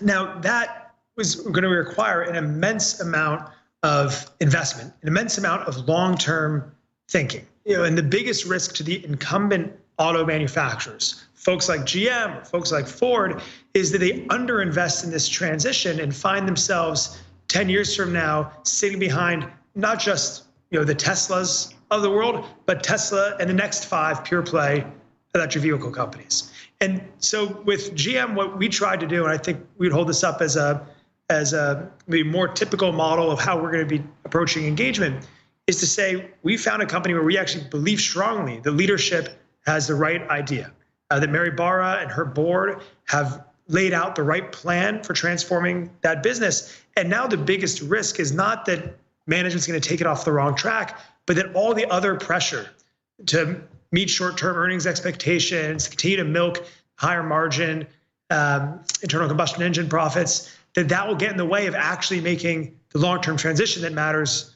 for shareholder value. And so I think this sort of engagement work where you can both be trying to change management or change leadership or support management, support leadership, but in either case, be an active owner, where we believe that our impact is defined entirely by what we can do through the votes we cast, the engagements we can run, that this is going to be where the ESG space continues to develop away from the more traditional exclusionary approach or divestment approach. Absolutely. Although, even though certainly we are seeing a lot more cooperation between corporate boards and activists, I think these things can still be somewhat contentious. So Paul, like to turn it over to you. One of the things, I've heard recently is that, boards have been kind of taken by surprise over how quickly investors are demanding action. They think they have a good engagement and then all of a sudden they're being voted out. So what's your take on that? That's exactly right. And it's not a topic that a lot of companies want to go public with, but we've heard it from many companies that they were caught by surprise that sort of patient capital became a lot more impatient this year. So you would have members of the board, not just management, members of the board engaging with some of their major investors. They talk about a shareholder proposal, and the investors provided assurance to the board members that, yeah, we're with the company. You haven't done 100% of what's in the proposal, but you're doing 90%, and you've given a commitment to do more. We understand why things are moving at the pace they are. And then the votes came in favor of the shareholder proposal and against the company. This happened over and over again this most recent proxy season. And there are some, on the one hand, I understand why patient capital became impatient. They're under pressure from, they're just investor and asset managers, right? They've got their own clients who are looking for more progress. So they're responding to some real pressures to move faster. And sometimes internal decision-making at investors or, the people you're talking to are not necessarily the people who are then ultimately going to cast the votes, because that's often done by a proxy voting committee, right? So I get all that. But the risk that's happening is that companies themselves, like investors, are not monolithic, right? And if the sort of, call it the good guys in the company who are trying to do the right thing to move ahead on environmental and social issues suddenly feel as if the legs are cut out from underneath them, because they report it back and say, hey, wait, we've got investor support, we're doing the right thing. But if you think you're doing the right thing and you're still getting undercut by your shareholders, it undercuts the case to be made within a company to continue to make progress, at least for some. So we may be heading to a situation where some companies are just going to say, well, forget that. Sorry, those precatory proposals, we're just going to ignore it, because it doesn't seem to make a difference whether we're doing the right thing or we're not. We still aren't getting shareholder support. I don't think that's the right answer. I actually think both companies and investors need to look at the long term. But this was a major under the radar sort of dynamic that happened in this year's proxy season. Yeah, I can certainly understand that frustration. But then besides proxy campaigns, Rebecca, maybe you can talk us through some of the other levers shareholders have to drive change at the corporate level. Sure, absolutely. And I think as a litigator, I'd be remiss if I didn't talk at least a little bit about litigation. But to Paul's point, times are changing. Shareholders aren't waiting for corporations to act. And in the situations that, I've been involved in prosecuting, where corporations and boards of directors in particular haven't done anything or haven't done enough, for a decade, and sexual harassment and Me Too type issues have been allowed to persist and fester for years and years and years. Certainly, I think in that context, you can see why there is this frustration and why shareholders are resorting to litigation in order to really compel corporations to act. And in terms of ensuring that the change at corporations is really meaningful and serving long-term goals, mostly, I represent institutional investor clients who are those types of long-term investors. And we think a lot about how do you actually change the culture of a company for the long term. And I think there are really two key features that we focused on, which is a level of objective, criteria, a level of outside expertise. But to Paul's point, you need those outside experts to work together with the company, because if change is simply imposed from above, there's going to be resistance. It's not going to be meaningful. And then second is just public accountability. What gets measured gets done. And I think that companies who, are forced to, or voluntarily in some instances, set metrics and report their progress on those metrics in an objective, meaningful way, I think that's the way that you gain, or at least one way that you gain more credibility with your shareholders and investors. Great.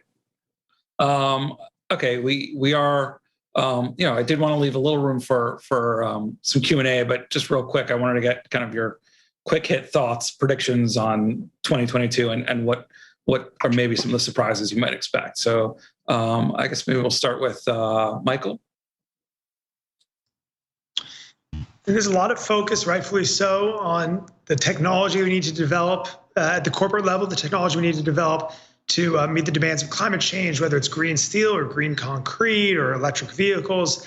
And I think one thing we will see in 2022 and beyond is a continued focus on the innovation we need in the financial sector as well, and different sorts of funds, different sorts of fund structures And this is an area that we'll continue to see innovation. Probably difficult for a lot of kind of retail investors to be able to parse through, but we'll continue to see kind of this burgeoning space of folks trying to figure out what's the right way, as an investor, what's the right way to play these trends and ideally help direct them. Great. And Rebecca, your thoughts for this upcoming year? I don't see the momentum from Me Too really slowing down anytime soon. I mean, I think we saw some concrete examples in the proxy fight context this year with Microsoft and Goldman. We've seen some very recent, litigation successes in the shareholder context. L Brands is a brand new one. Pinterest was just announced, I think, last week. So it seems like, every single day we see new public revelations of this type of misconduct. And I don't see, again, the momentum in terms of shareholders demanding real meaningful change to address those issues slowing down at all. If anything, I see it increasing in 2022. Yeah, absolutely. And to add to that list, I mean, Activision, we're kind of seeing that play out as well. You're now seeing workers walk out. And in an industry that relies heavily on skilled labor, having that dissatisfaction has real economic consequences. Paul, do you have any thoughts on what to expect in the year ahead? Yeah, I think investors and companies may be heading for a bit of a collision course on proposals, under the ESG proposals. I think you're going to see more proposals on ENS than in the past. I think that proponents will be less willing to compromise because several S as well as E proposals got either high or majority support. So there's going to be a reluctance on the proponent side to sort of cave a little bit.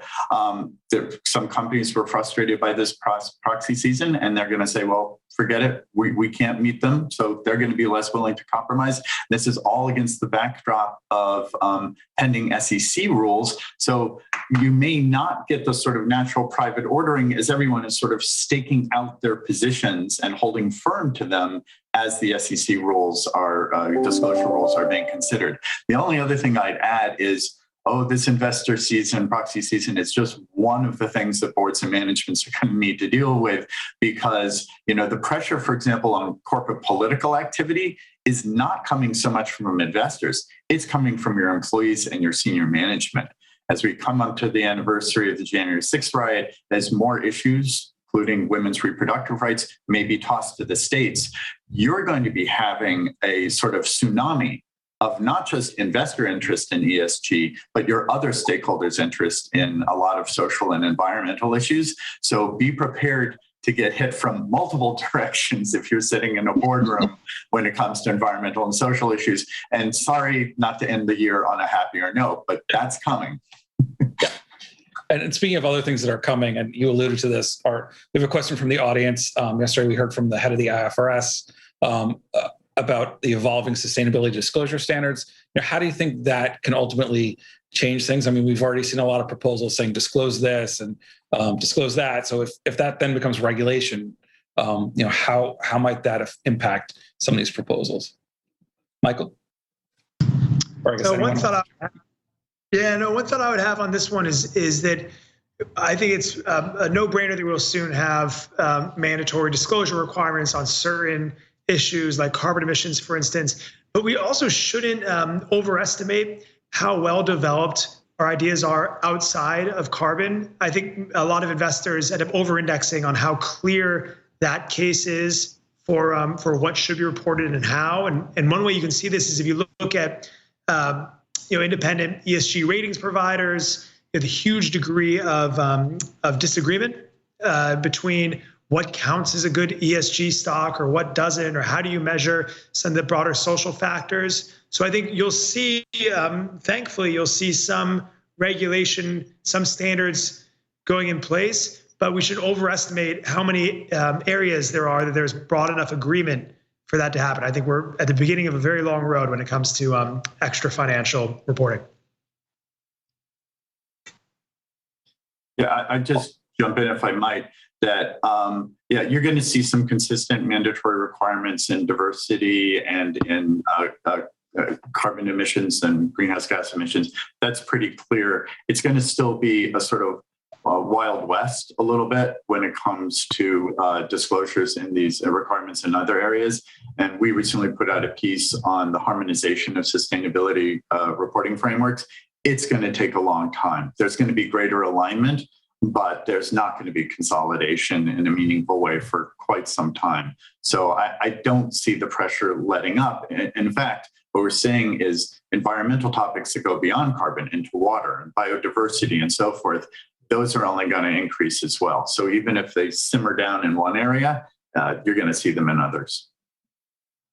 I mean, I wouldn't be surprised to see it kind of exposed, companies that have been making these types of disclosures prior to the clarification that's provided and versus, what is actually happening in corporations. I mean, there's been a lot of discussion about, what does quote unquote green really mean?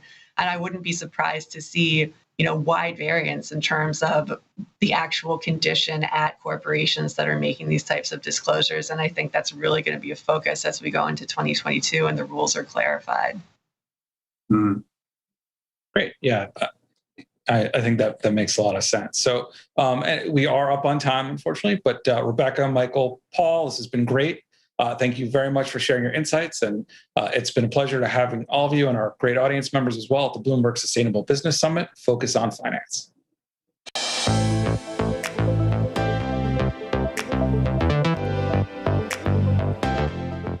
The energy transition from fossil fuels to cleaner energy. The United States, candidly, is a little bit behind the times. Avangrid is building the first major offshore wind project in the United States.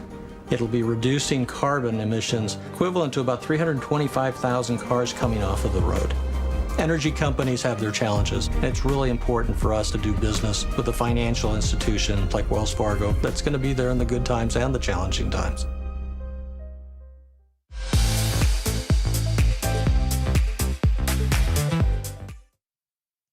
Hi, I'm Lauren Keel, General Manager for Bloomberg Green, and I'm excited to be joined today by Mary Wenzel, EVP, Head of Sustainability and ESG Integration at Wells Fargo & Company for Wells Fargo's Advisory Board Spotlight. Mary, thank you so much for joining me. Thank you, Lauren. It's wonderful to be here and really pleased to be part of a very important conversation around sustainability and climate change. Mary, Wells Fargo announced a goal of net zero greenhouse gas emissions by 2050 earlier this year. Tell us what drove that decision and how are you planning to achieve that goal? Thank you, Lauren. Yes, we announced our commitment to achieve net zero greenhouse gas emissions by 2050, including our financed emissions in March of this year. And we believe as one of the largest financial institutions in the US, we have both an opportunity and an obligation to use our expertise, relationships, and voice to really call for and be part of climate solutions. We're working across the enterprise from our lines of business to our risk organization to our own operations to really integrating climate change and sustainability into our culture of the company to really be a leading voice on addressing climate change and working and collaborating to develop solutions to climate change. And as you've been thinking about what new things you need to develop or where you need to innovate, I know one of the things that you've done is establish a new Institute of Sustainable Finance. So tell us, what is that and what role is that going to play in your net zero transition? So the Institute is really about supporting our lines of business in their work with clients so that they have the tools and resources they need to effectively engage our clients, educating and raising awareness across our employee population, calling for and advocating for public policy solutions, working through our trades and with others that enable our clients to decarbonize, that support our communities as they're experiencing the impacts of climate change. It's about using philanthropy to really catalyze a focus on climate solutions and lifting up and supporting those communities that are experiencing the worst impacts of climate change.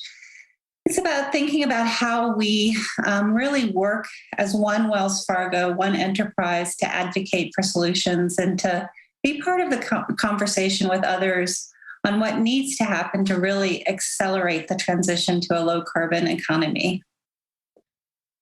And Mary, how are you planning to help your clients on this journey as they're working to realign their business models? And I'm particularly interested in those in carbon sensitive industries. How are you working with them? Thanks, Lauren. Our clients are at the center of all of this work and everything we do. It's about supporting them, engaging them, providing them the solutions they need to manage, their own operations in a transition to a low carbon economy or other ESG initiatives and goals and priorities. And so we already had some expertise, of course, across the company, but we've established some new organizations. We established an ESG solutions group, and we're adding employees to that group that's really working across our businesses to understand, industry by industry, what are the needs of those clients in those industries? What are the opportunities for those clients in those industries? We've established an energy transition group to work with our energy clients. We have a number of products, of course, that we're already working with clients on, including sustainability-linked loans and sustainable bond underwriting. But what else is there that's available that we need to develop, frankly, beyond our current capabilities to really drive that progress with our clients and support our clients in the right ways? I mean, clearly there's some industries like power and utilities that are further along in the transition. There are other industries that are harder to abate the climate emissions from those industries, the greenhouse gas emissions from those industries. So what can we do in those industries? Can we support research? Can we advocate for public policy solutions to drive focus on how those industries begin to transition? Can we collaborate with academic institutions or other corporate organizations to really think about those solutions in those harder to abate sectors? I think that's really part of the work we have ahead of us. And Mary, as you're working with those clients, do you see the biggest challenges around access to information, around data, around a desire to do this, around financing? Where are the biggest challenges you're seeing? It's a good question, and it really depends on the sector of the economy you're talking about. Certainly, as we look at our large corporate and investment banking clients, they're moving quickly in certain industries, right? We've all seen the announcements from the different automakers. We've seen the focus on sustainable aviation fuels. So there's a lot of innovation, a lot of progress going on, across different sectors. I think some of our middle market and smaller clients are earlier in their journeys, but certainly aware of the conversation and thinking about how ESG and sustainability is a value creation opportunity. And so it's really working across client groups, across industry sectors to think about, where those clients are in their journeys and what solutions they need and how we bring the right resources to bear. So, a good example of that is in the renewable energy space. We've had a renewable energy and environmental finance team for a number of years that was doing tax equity investments. They then transitioned to working with power and utility clients as they began to add renewables, advising large corporates on their renewable energy strategies. And so how do we take that, thematic approach across industries and bring the expertise we have across the company to support our clients in really the right ways? And something you're alluding to here really over and over is about collaboration and the importance of collaboration in leveraging this to achieve sustainability goals. So tell us more. How do you think about collaboration? Yeah. We know climate change is the challenge of our time, and that finding solutions and making progress isn't going to happen if we approach this work in silos or if we don't really connect and amplify ideas and solutions. And so, we're looking for those partnerships, whether it's joining the Net Zero Banking Alliance to be a member of a leading financial institution collaboration on climate change, whether it's joining or being one of the founders of the Rocky Mountain Institute Center for Climate Aligned Finance, that's really looking at decarbonization opportunities. We support the National Renewable Energy Lab through our Innovation Incubator. That's really looking in different sectors of the economy on who are the entrepreneurs that we can lift up and support that are driving climate solutions in the building space and the ag space, now in the residential space. So really thinking about, who is focused on solutions? How can we work together with, nonprofits, academia, our clients, our industry to really bring a conversation together to accelerate progress, to have a shared vision, frankly, because it's a critically important issue and we need to move more quickly than we're moving to address climate change. And we need to collaborate, frankly, to do that. Mary, we're close to the end of the year, and I'm curious to hear, what are you most excited for next year when it comes to Wells Fargo and sustainability? What I'm most optimistic about is, when I started in this field, there were one or two of us that were sustainability professions within large corporations. Today, there are hundreds or thousands of us that have sustainability mandates in our jobs, whether it's within our operations, whether it's within our risk organization, across our lines of business, in human resources. This is a priority for companies. And when you get that many strong, talented professionals working to solve problems, you make progress more quickly. That energizes me. That makes me really optimistic in terms of the pace of change we're going to see. And frankly, we hear it every day from our stakeholders, our clients, our employees, our community partners. They are excited about the work that they're doing. They're excited to partner with us. And that energizes me and excites me. I think we're going to have and continue to have significant impact and identify new opportunities to address climate change and work together. So that's what energizes me. Thanks for leaving us on such an optimistic and exciting note, Mary. Thank you again for joining. Thanks again for joining me, and thank you to Wells Fargo for sponsoring this advisory board spotlight.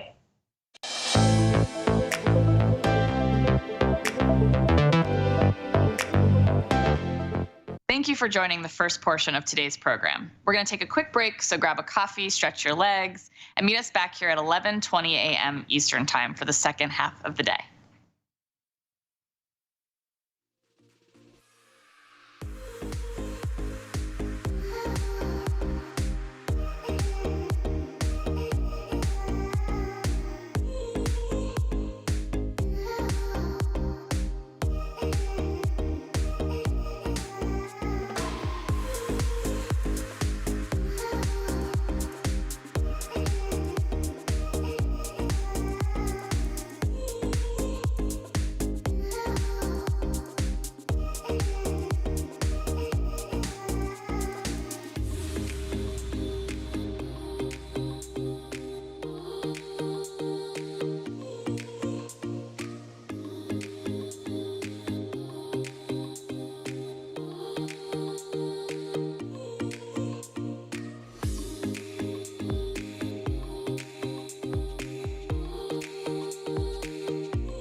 I'm Kaylee Lyons, an anchor with Bloomberg Television in New York, and I'm joined now in conversation by Darius Adamczyk. He is CEO and chairman of Honeywell for a conversation about technology and sustainability. He joins us now for the Bloomberg Sustainability Summit with a focus on finance. So Darius, it's great to talk to you, and we'll get into the specifics of what you're doing internally at Honeywell. But first, I want to talk about the businesses that you serve, your customers, and what demand is looking like at this point for you for some of the sustainable solutions that Honeywell offers. First of all, Kayla, nice to be here with you and have a chat again. Overall, I would say the markets look remarkably strong. I mean, it's been, this is a year where the demand is not our problem. Frankly, as we look across our markets, whether it be our PMT, our energy-oriented businesses, which are doing extraordinarily well, some of our short-cycle businesses, such as our safety and productivity solutions, our building technologies business, and even many segments of Aero, we're seeing increased demand on our products and services. And it's really been the trend all year long. So the demand side is about as strong as we hope it would be, and that continues to be a very positive story. And I think what's particularly great for Honeywell is that many of the sustainability solutions, which have always been part of our fiber and makeup, are even accelerated demand. So whether it's some of our energy-oriented solutions, our transition solutions as we transition to a much more sustainable energy future, those are particularly high demand. So what are those specifically? What products that you offer are seeing this elevated demand? I would say probably the first set of solutions and offerings is in our green fuels. I mean, we've had about 4 or 5 wins just in the last 2 months. And those range for green jet fuel, green diesel, the conversion of the energy footprint. And many of our current, as well as some new customers, are really relooking at their whole asset footprint in terms of how they need to remake themselves and be relevant energy of the future. And that's actually terrific for us because some of our businesses like UOP and PMT, our Performance Material Technologies business, we've really known these customers for decades. But they also have the technologies to help them transition to the future. So whether it be our green fuels portfolio, whether it be plastics recycling. We just recently signed a deal with a company called Saker in Europe and Spain specifically to recycle plastics and use that as feed to our current customer set. We're doing research in partnership with many of the utility players to help them provide economically viable energy storage. So we're kind of seeing this across the board. And the nice thing is that we have such a wide range of solutions for sustainability. There isn't what we do, and probably add hydrogen to that portfolio as well, both in terms of blue and green hydrogen as well. What is the difference looking like in demand between hydrogen and some of those other green fuels you're talking about? But I would say that hydrogen is probably a little bit more in the future. However, there have been over 300 projects announced. There are startups in China and other places for hydrogen. So we think that is a kind of a midterm bet. But the green fuels technologies, whether it be SAF, whether it be green diesel, those technologies are here, they're now, they're proven, and they're available. And we've had those technologies for decades. And the great news for us is we've actually dismantled this business unit probably in the year 2014 and 2015 because we've had the technologies, but there was very, very little interest. And so we were a little bit ahead of our time in terms of what the customers needed and wanted. And now we just see huge demand in terms of these sustainable solutions. I mean, we just recently signed the biggest SAF deal of all time with United Airlines and Elder Technologies and all partnerships to really create sustainable jet fuel. And I think that this is just beginning. I mean, we have a few more in the queue, and this is going to continue to be much, much aggressively growing part of our business. So it's great to finally see. What do you think the catalyst was for this surge in demand? Well, there's a number of things. I mean, certainly a much greater focus both on the parts of government and society in general to have much greater level of sustainability for the planet. I mean, I think that we've seen that trend really initiate in the 17-18 timeframe, and it's just taking off. So if we think about ESG and its impact on the world, business environment, I would say it's been accelerating ever since really 2018. And I would say that acceleration isn't linear, it's exponential. And for us, for Honeywell, that's a great thing because this is a company that's all about controls, automations, energy savings, sustainability, and energy solutions. So we've welcomed this transformation. And now with COP26, and we see that that's going to continue to accelerate because there's some level of alignment that all countries in the world will do something and they will transform to a carbon-free economy.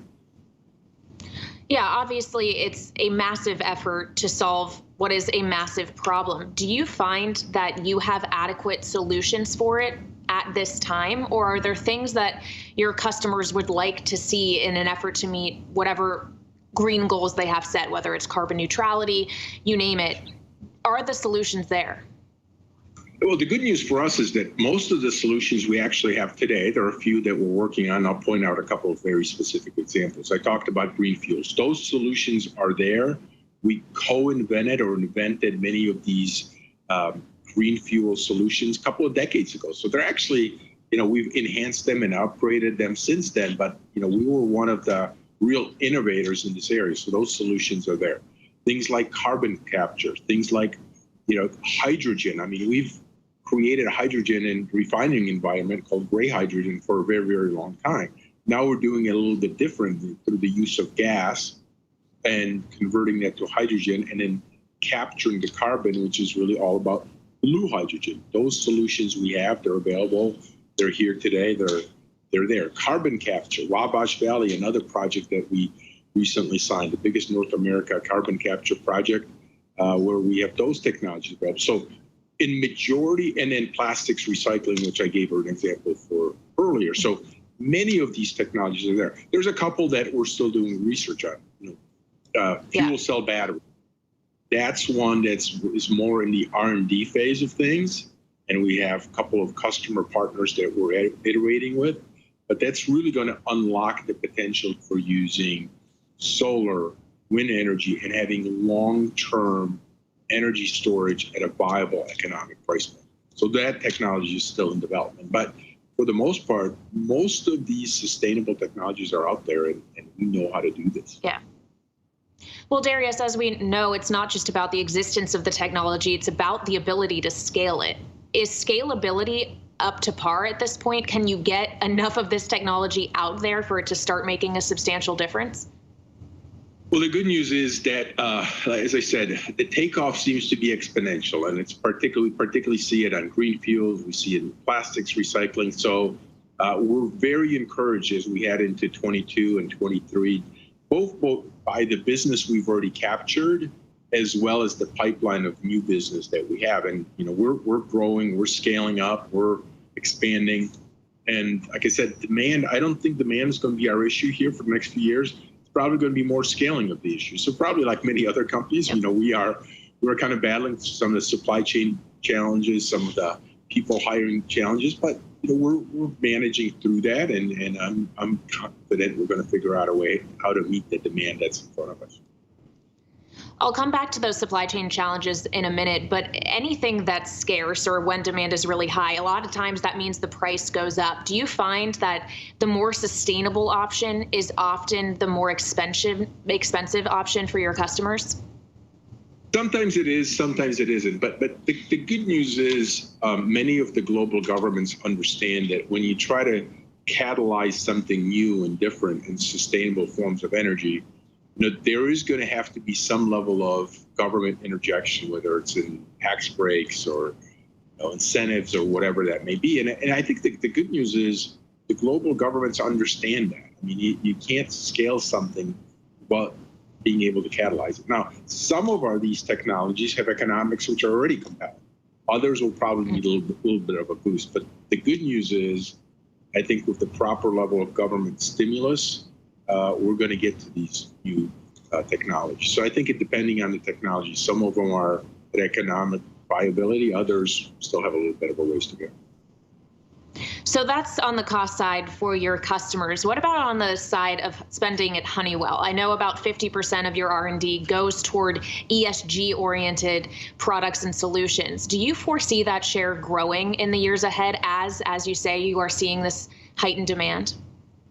Yeah, it's 50% today, and I have no doubt that that percentage is only going to go up because some of our most sustainable business units that are getting a disproportionate part of the investment, internal investment. Our sustainability technology solutions business, which really houses all these energy-oriented technologies, that business we're investing in very, very aggressively. Quantum computing, believe it or not, is very much a sustainable business because one of the things that the world needs today is very fast molecule research for pharmaceutical applications. And there's no better device to use in the world than a quantum computer because it can dramatically reduce the amount of time to perform research. So we're investing big dollars in that. And some of the other solutions, such as our healthy buildings offering. So as people are traveling more, so whether it's airports, office buildings, stadiums, we want to make sure that people are breathing clean air, but doing that at energy costs, which is viable. And so those are just some examples of businesses that we're really investing in aggressively to make sure that they have those sustainable solutions available. Well, Darius, let's pick up on that buildings point, because at the same time, corporations are grappling with how to get greener, how to reach their net zero goals, their sustainability goals, whatever it is. They are also dealing with a global pandemic and navigating how to navigate that with their workforce and bringing them back to the office. And I know you at Honeywell just opened your headquarters, your new headquarters in Charlotte, North Carolina, about 2 months ago. How did you navigate that and making sure that the building was healthy and safe for your employees to be in, but that also it was energy efficient? Sure. Well, first of all, as you can imagine, because this is a brand new headquarters, we have all of the greatest and latest technologies here in the building itself, whether it's the UV treated air circulation. We have an occupant application, make sure that there's proper social distancing and so on. So we wanted our employees to feel as safe as possible when returning to work.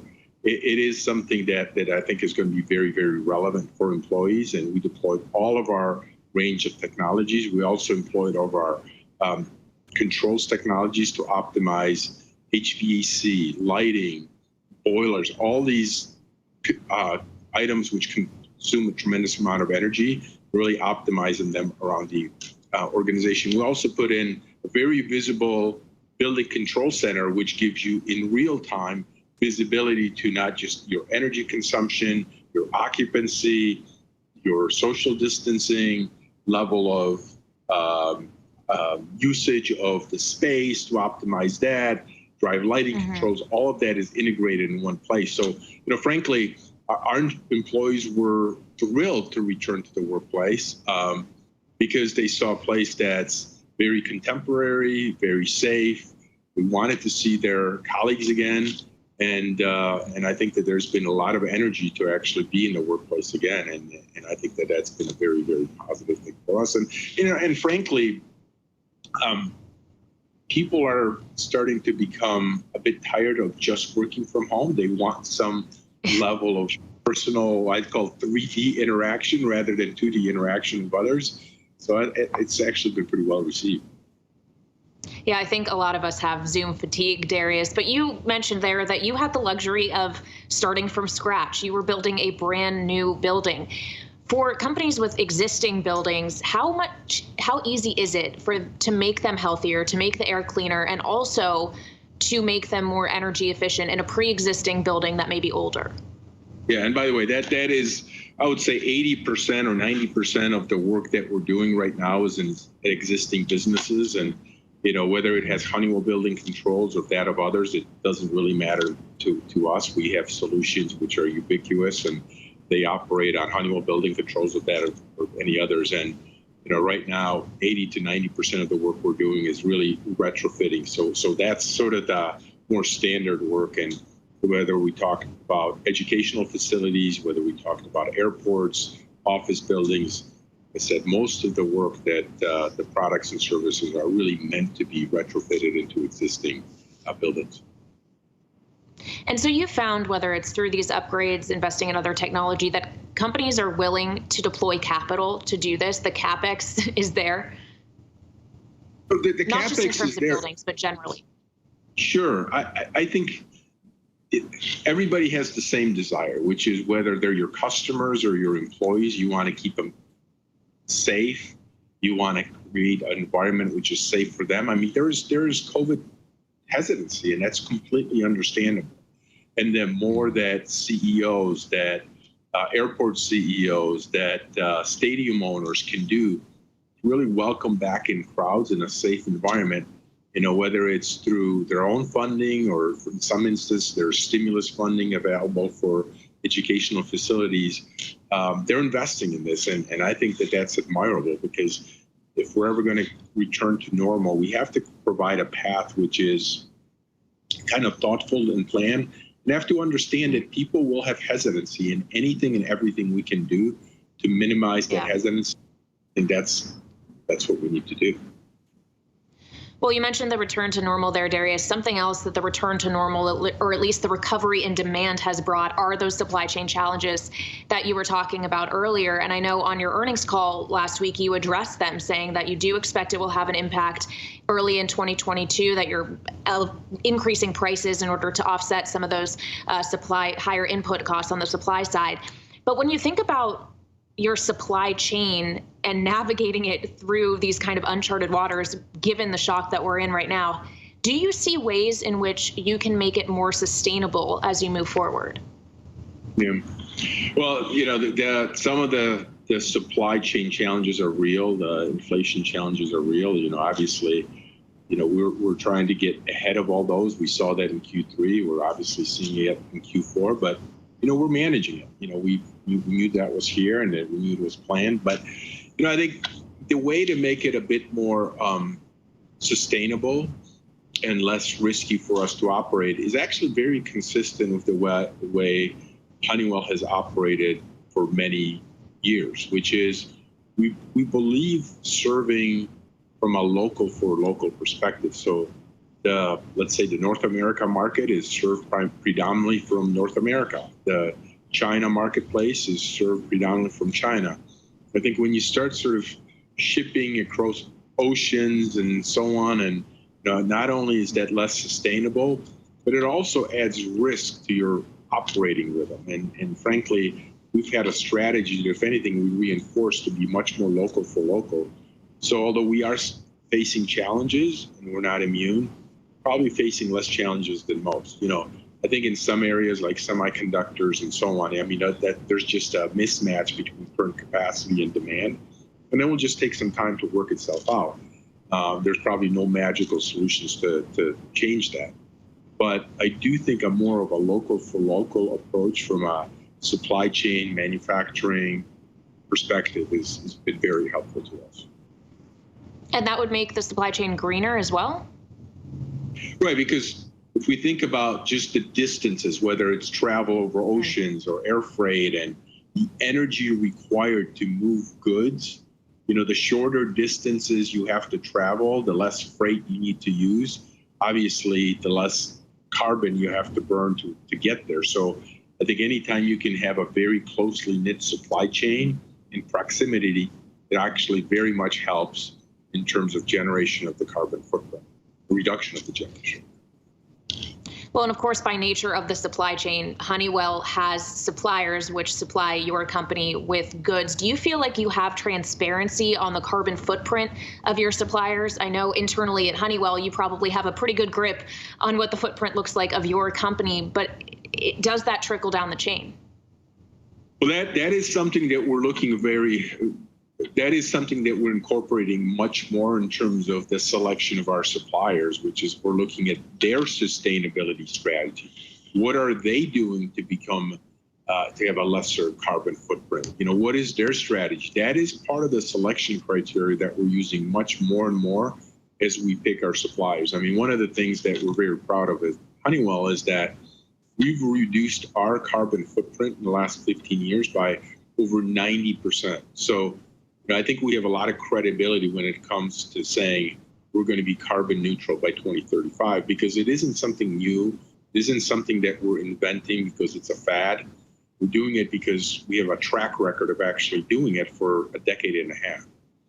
And because we've demonstrated it, because we know it's possible, and because we've done it, we believe we have the right to ask the same of our suppliers. So I can tell you that it's very much part of the criteria we use in selecting and retaining our supply base.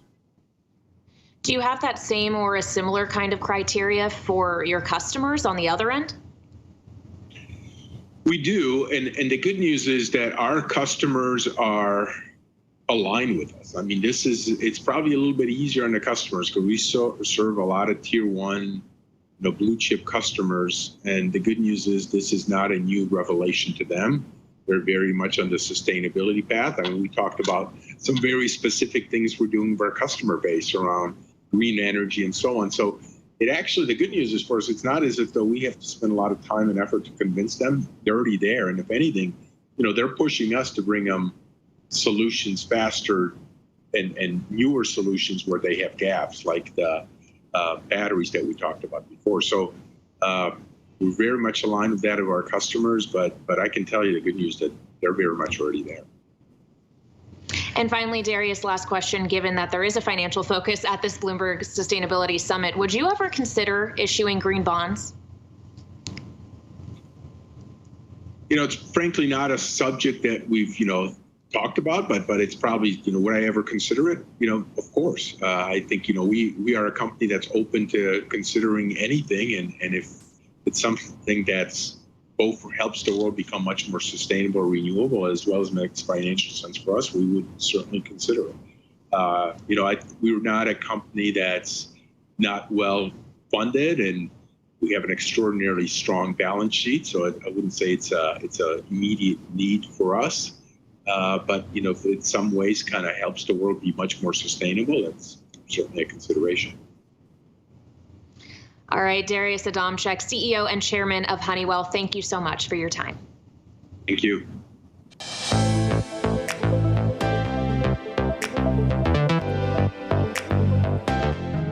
At Flex, we help customers build great products that make the world a better place. With a global team of 160,000 people in 30 countries, we are a manufacturing partner to some 1,000 leading brands across diverse industries.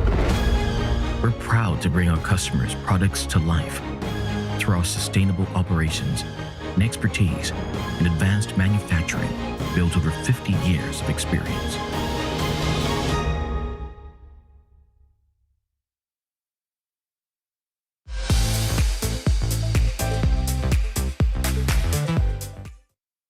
Hi, my name is Kira Witten. I'm the Vice President of Sustainability at Flex and the President of the Flex Foundation. Flex is a $24 billion diversified advanced global manufacturer.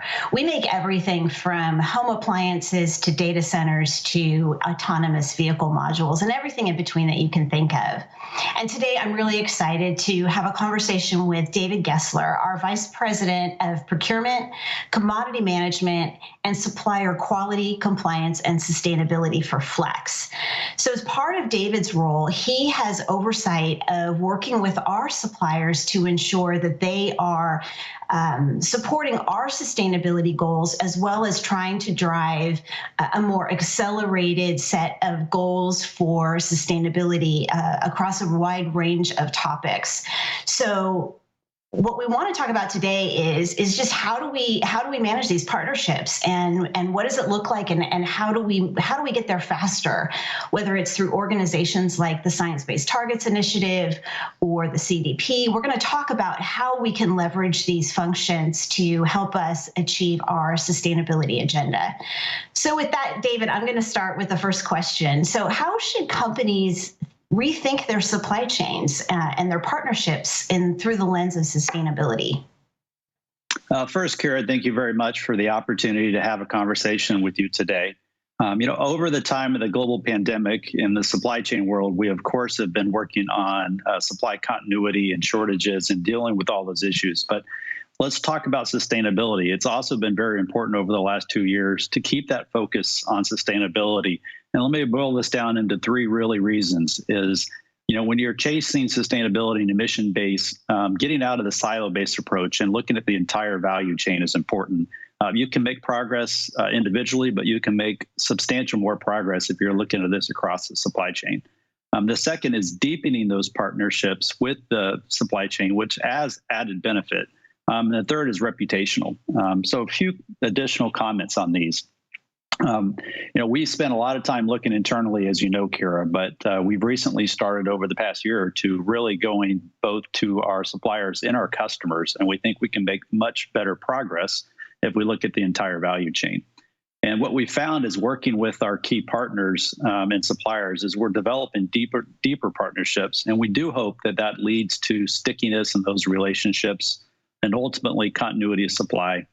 And then reputationally, both in the public and internally, we find that employees, it's also important internally and as well as externally from a reputational perspective.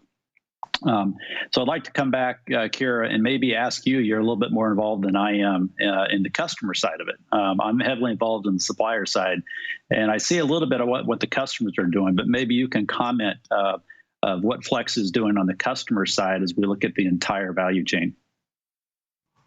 Yeah, absolutely. It's, as a contract manufacturer, we're an extension of our customers' supply chain and an extension of their operations. And so we are seeing a dramatic increase in requests for information, requests for shared objectives around sustainability, because our customers care about the environment. And it's being driven by a couple of things. I mean, obviously, it's the right thing to do. And we all know that climate change is an existential threat to us. So, our customers are increasingly focused on this, but also it's being driven by end market and consumer behavior. In a recent study, 85% of consumers that were surveyed said that they have shifted their buying decisions to more sustainable vendors over the last several years. And we see that trend continuing. So there's a lot of market pressure on our customers to act in a more sustainable way. And so they're coming to us as their manufacturing partner to help them achieve their sustainability goals.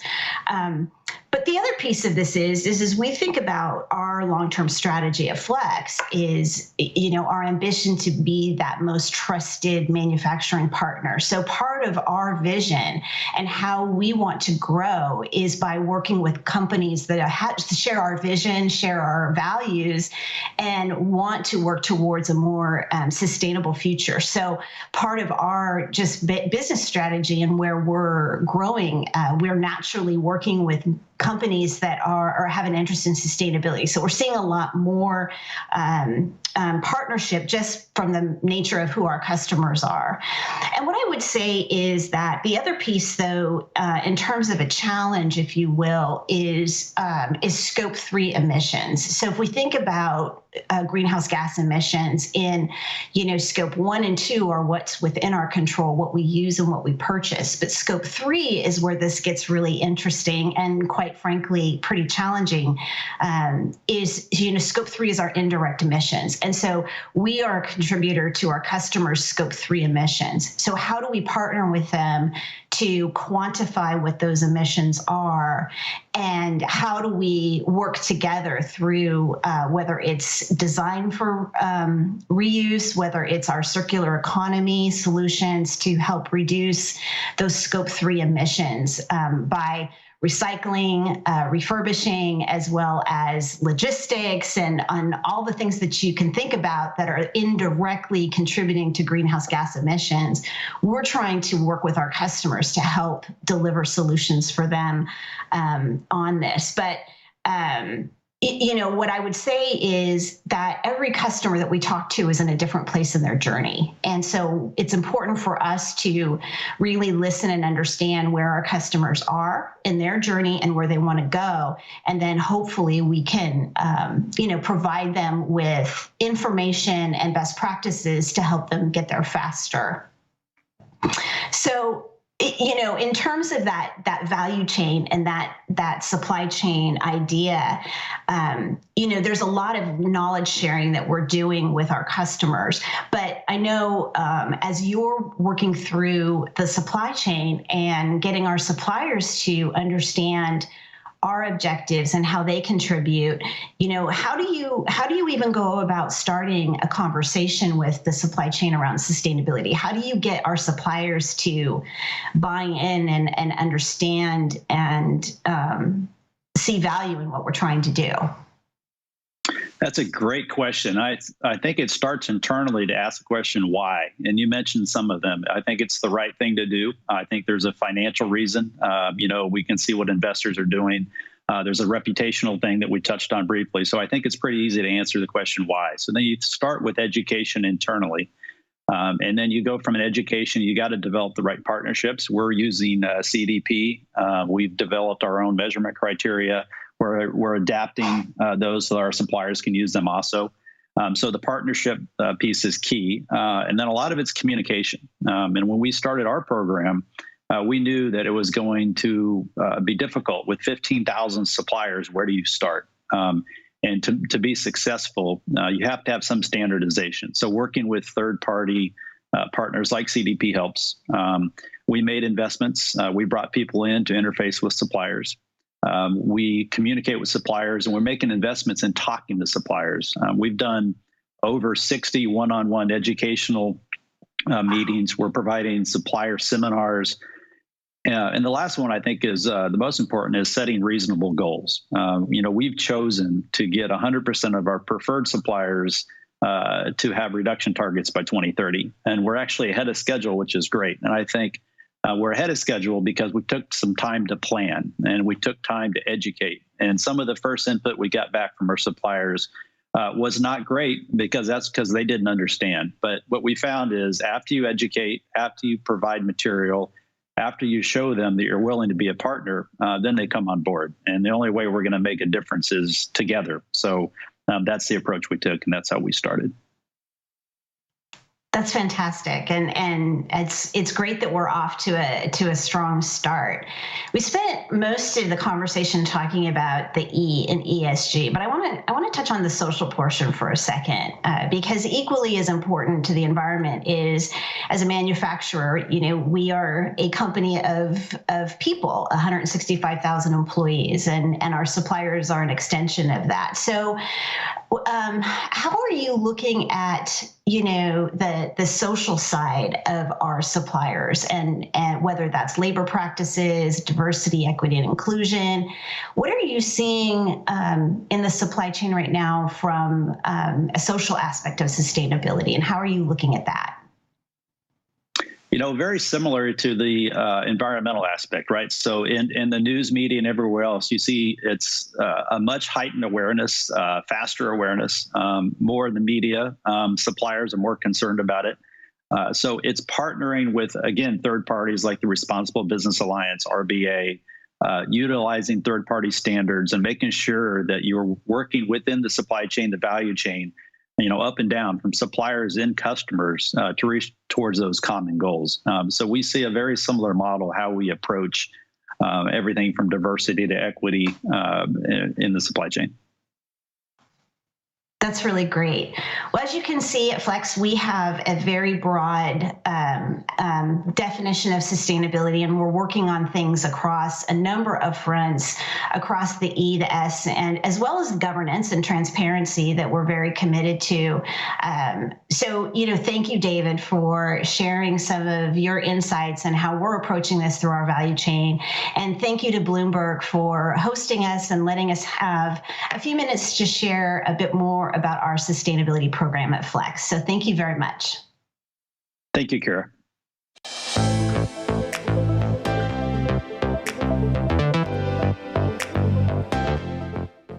Hi, everyone. Today I am joined by Greg Belt, founder and CEO of Evergreen, and Bernardo Novick, managing partner and head of ZX Ventures, which is part of AB InBev's investment and innovation group. So today we're here to talk a little bit about how the two of them have been working together to really move the needle forward on sustainability goals. So thank you both so much for joining. Welcome. Bernardo, I'm going to start with you. Could you just share a little bit about ZX Ventures and what you're doing and a little bit of the model that AB InBev has set up? Sure. Thank you for inviting us, and a pleasure to be here. So ZX Ventures was created 6 years ago by the ABI board with the intent of creating a different area that will help us think about new avenues of growth for ABI and even being able to disrupt ourselves if needed from the inside, right? So we were already looking at new things at the time, 6 years ago that were disruptive, like craft beer, like e-commerce. And we really invested in like 60 businesses so far in different spaces that are part now of, they're a relevant part of the strategy of the company right now.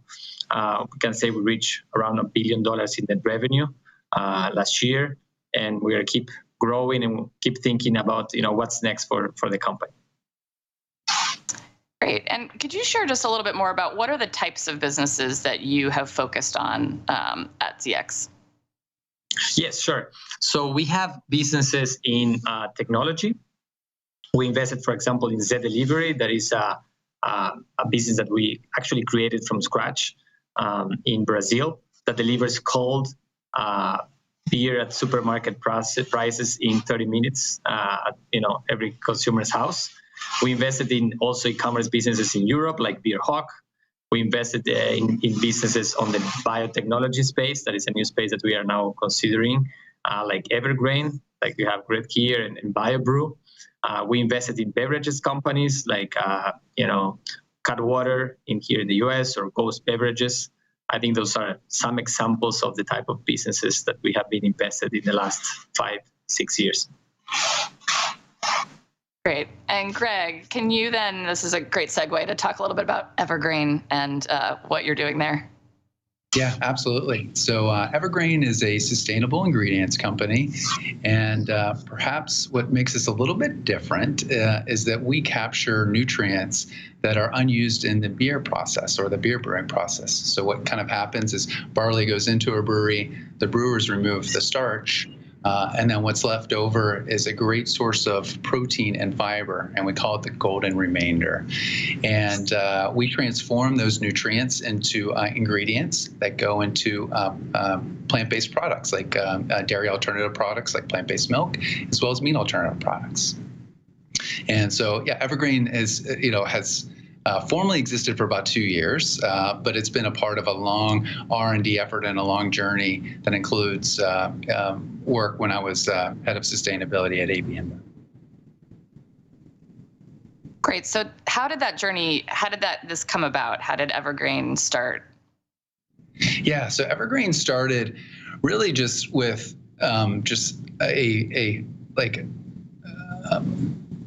really like around a passion for sustainability, right? And so working in sustainability, hey, there's so much, the world has a lot of problems. There's a lot that we can help with.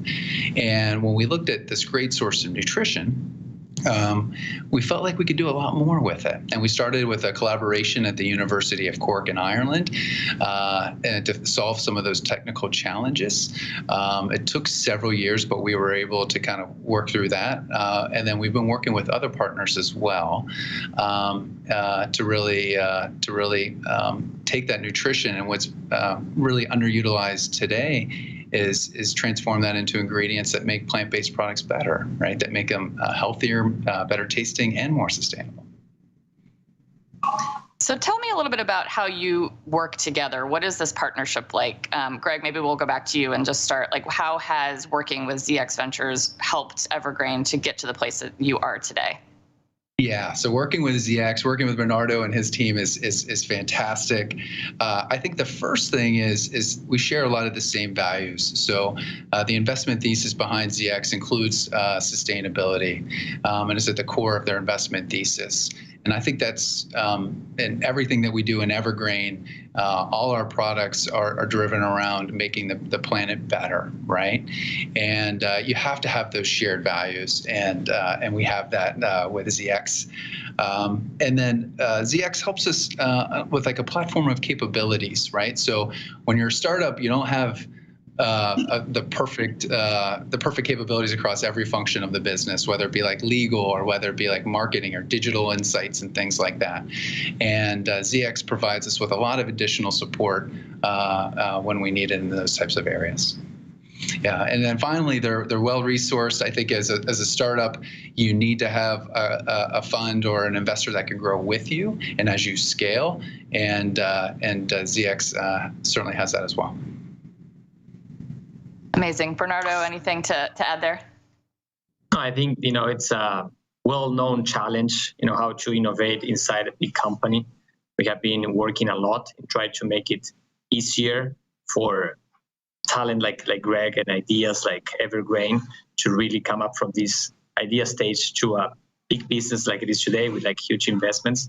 So I think, in particular, Evergreen, it's a very good success story for us, even though it's like early stage.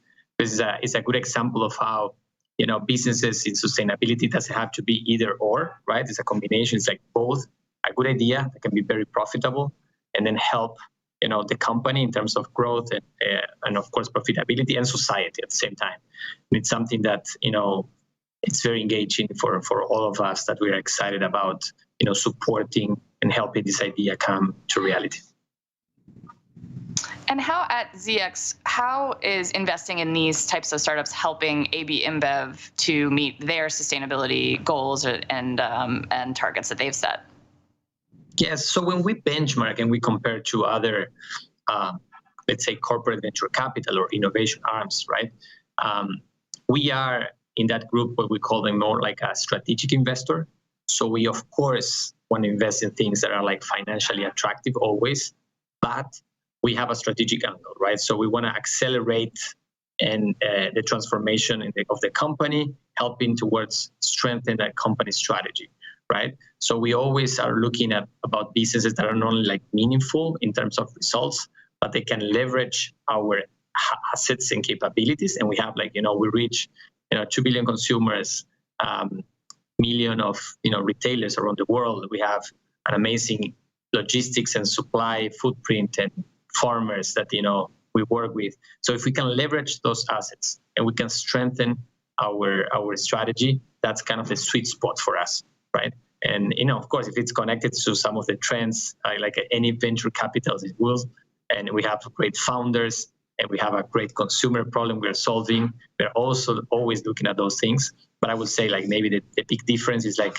we like to invest in things where there is a reason why. Also the venture needs to choose us or how we can help them grow faster. And how do you, what is the process of sourcing these companies or finding these great innovative companies? I know Evergreen obviously is a unique experience because it came from AB InBev, but is that a standard way that this happens, or is it usually you're out kind of sourcing new companies? Both. I would say both. We have an investment team that, of course, starting with a thesis that is aligned with the corporate strategy and our right to win, what we call right to win, or our assets and capabilities, is always looking at what's going on in the market, in the spaces that we find attractive, and looking at startups to partner with or invest in, help. And there is a second part that is looking more internally about, the amazing talent that we have in the organization and ideas that sometimes are like lost without the funding, or they need like some time or say capabilities to help them, bring it into a pilot or like an MVP, right? So I think both strategies for sourcing have been successful for us and are very important. Great. And how are you kind of measuring success? We measure, success both from the KPI like any other fund will be in terms of returns of our investments, of course, but we also measure success on a more broader level on the impact we are having into the organization, right? We are our businesses represent a bigger portion of the net revenue growth of the company, right? That's also important. But if you look at the strategy and how important the technology businesses are becoming, that we started into the direct to consumer, how important in the future sustainability is coming, and the business like Evergreen will have an impact on the company. That's another way that we measure success for CX overall. And of course, we track, as any other fund, the metrics of success of the different businesses that are different depending on the industry, right? The metrics that we use for e-commerce, the metrics that we use for more the biotech area are clearly different. Greg, to you, I know, as we mentioned, Evergreen was kind of created almost to solve a sustainability issue. But what are some of the sustainability issues that you're grappling with on a day-to-day basis, just as a small business owner? Yeah, absolutely. So, we think about, when we come into the office every day, we think about solving like two major world problems. The first is food security. And you hear about statistics that the world is going to need 50% increase in food production by 2050. And then you hear other statistics that the food system constitutes about 4% of GDP today, but also makes up 25% of emissions, right? So every day when we come into that office, we're trying to solve those two problems, right? And we can do that through our products themselves. Our products themselves have some of the lowest emissions for protein and fiber ingredients, and combine that with taste and making these products taste better and making them healthier, specifically plant-based burgers as well as plant-based milk. Boy, that those final consumer products have 10% of the greenhouse gas emissions than the alternatives, and so we get really, really excited about that. Like any startup, when you're at small scale, you're not as sustainable as you can be at large scale. So, Meg, we're really focusing on getting to large scale, and then accelerating that impact to around the world. And how have the two of you worked together to kind of address some of these sustainability challenges? Are there ways that you've partnered to try and figure out the best ways to deal with some of these issues?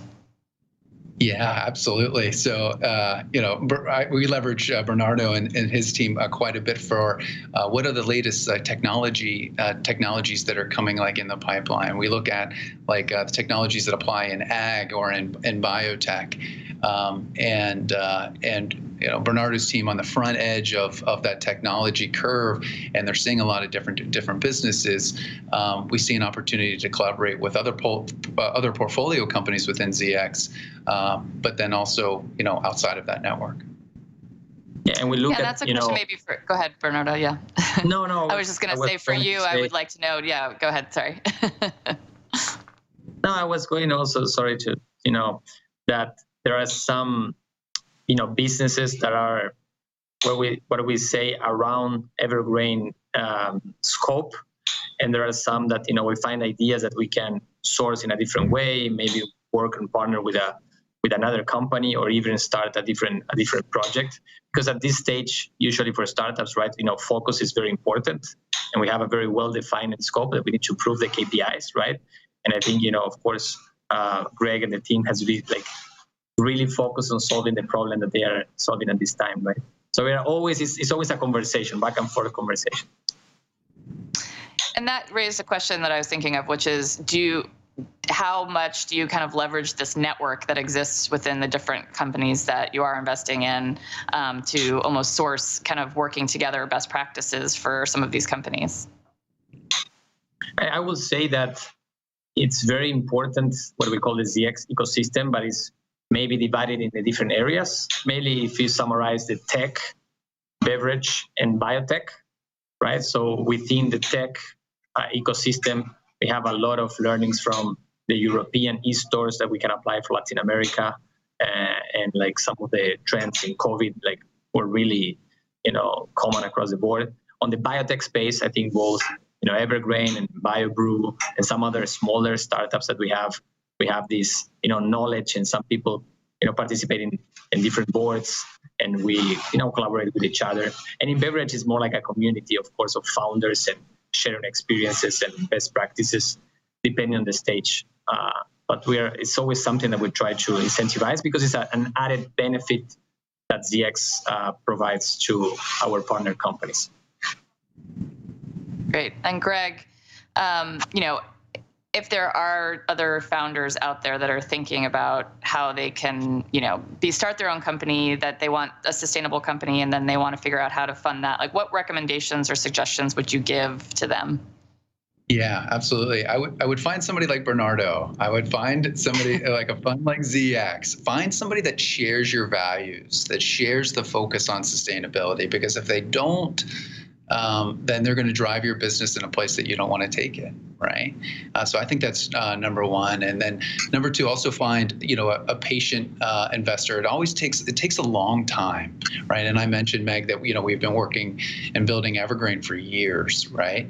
And when you're doing that, don't underestimate it's hard to build a business in a year or just two, right? So it's going to take time. So make sure that partner that you find that venture capital is willing to go, in it for the long haul.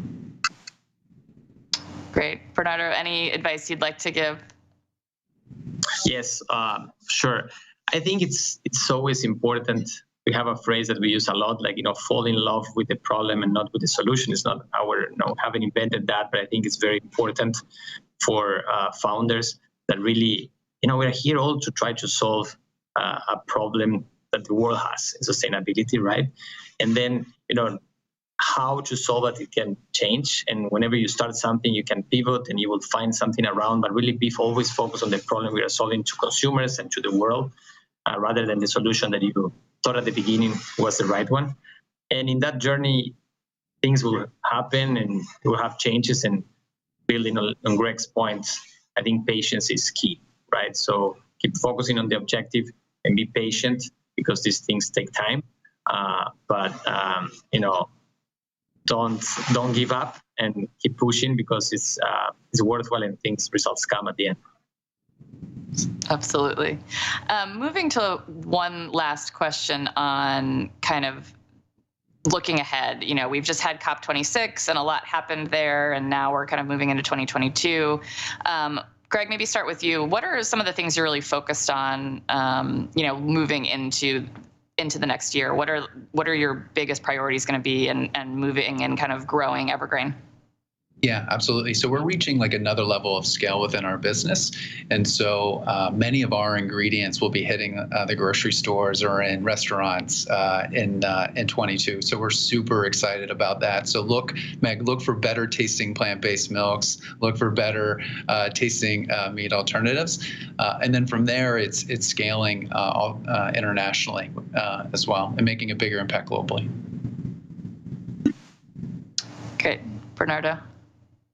Yeah, I think, when I look at the journey of ZX, I think when I think about the future, I think biotech is something that, really exciting space for us.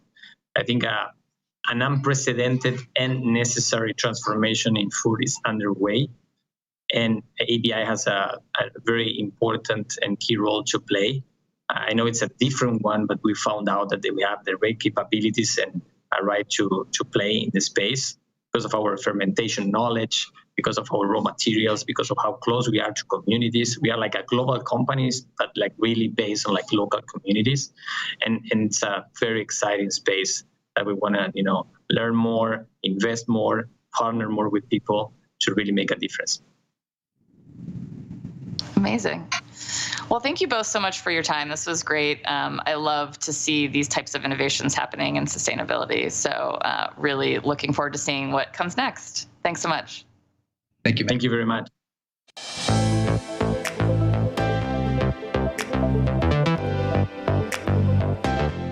Hey everybody, I'm Alex Steele, anchor for Bloomberg Television, and I'm very excited about our next guest, Robert M. Blue, Chair, President, and CEO of Dominion Energy. We're going to talk about the community-conscious energy future. We're greening the world, but how do you do it in a hard-to-decarbonize sector like utilities?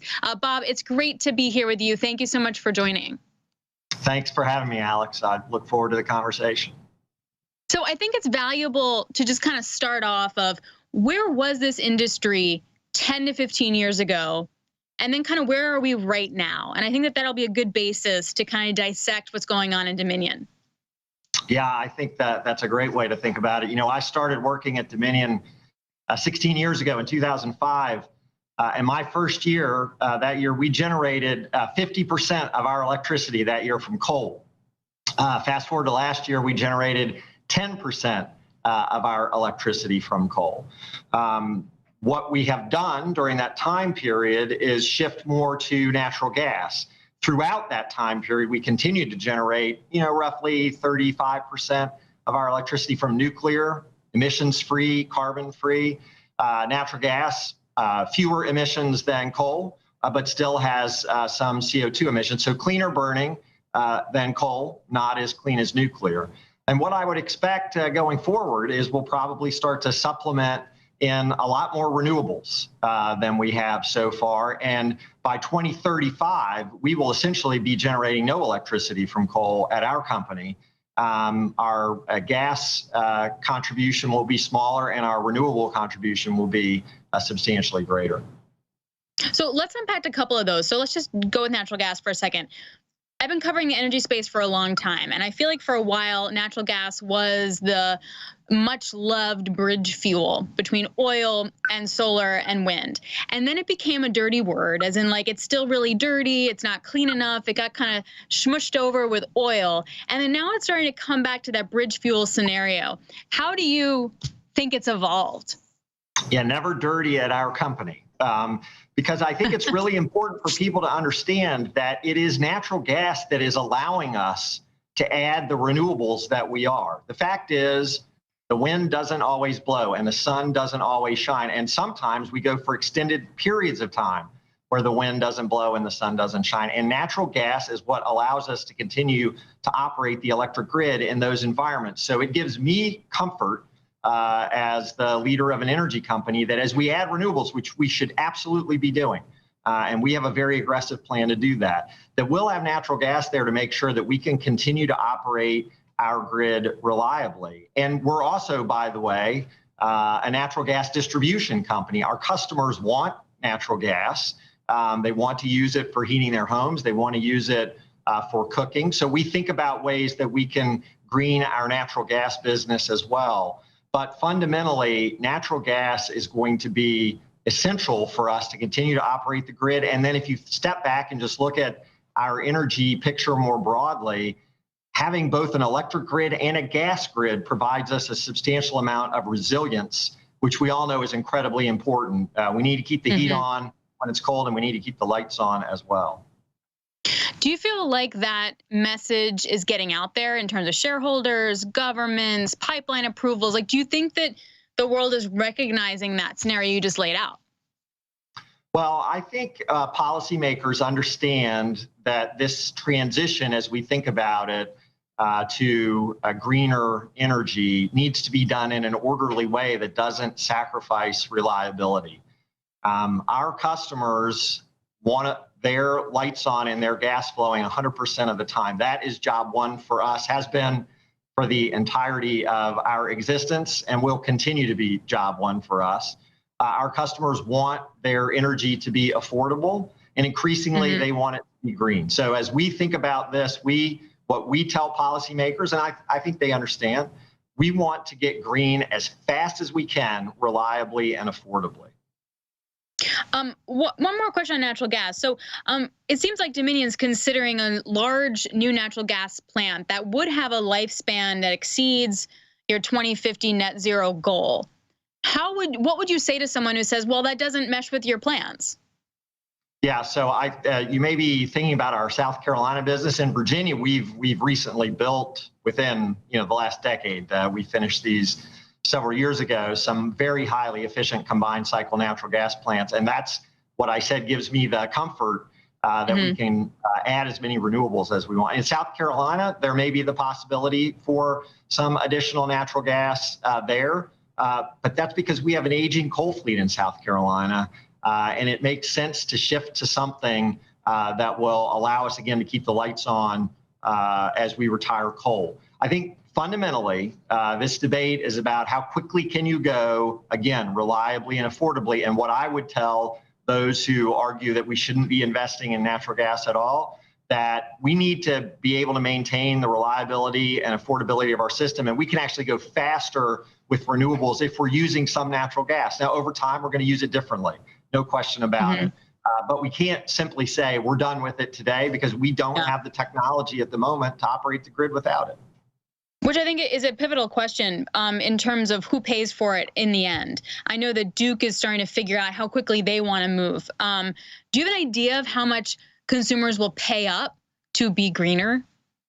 So we actually, every couple of years in our states where we're in the electric business, file what's called an integrated resource plan, where we tell our regulators what we plan to build in order to meet the demand that we expect to see over the course of the next 15 years. And as part of that, we talk about what the costs will be. And in both Virginia and South Carolina, we see as we move toward this greener grid that you and I have been talking about, that over the course of the next 15 years, we're talking about 2% a year average increase in electric bills, which we think is pretty manageable when you think about the benefits of moving toward fewer emissions, less carbon.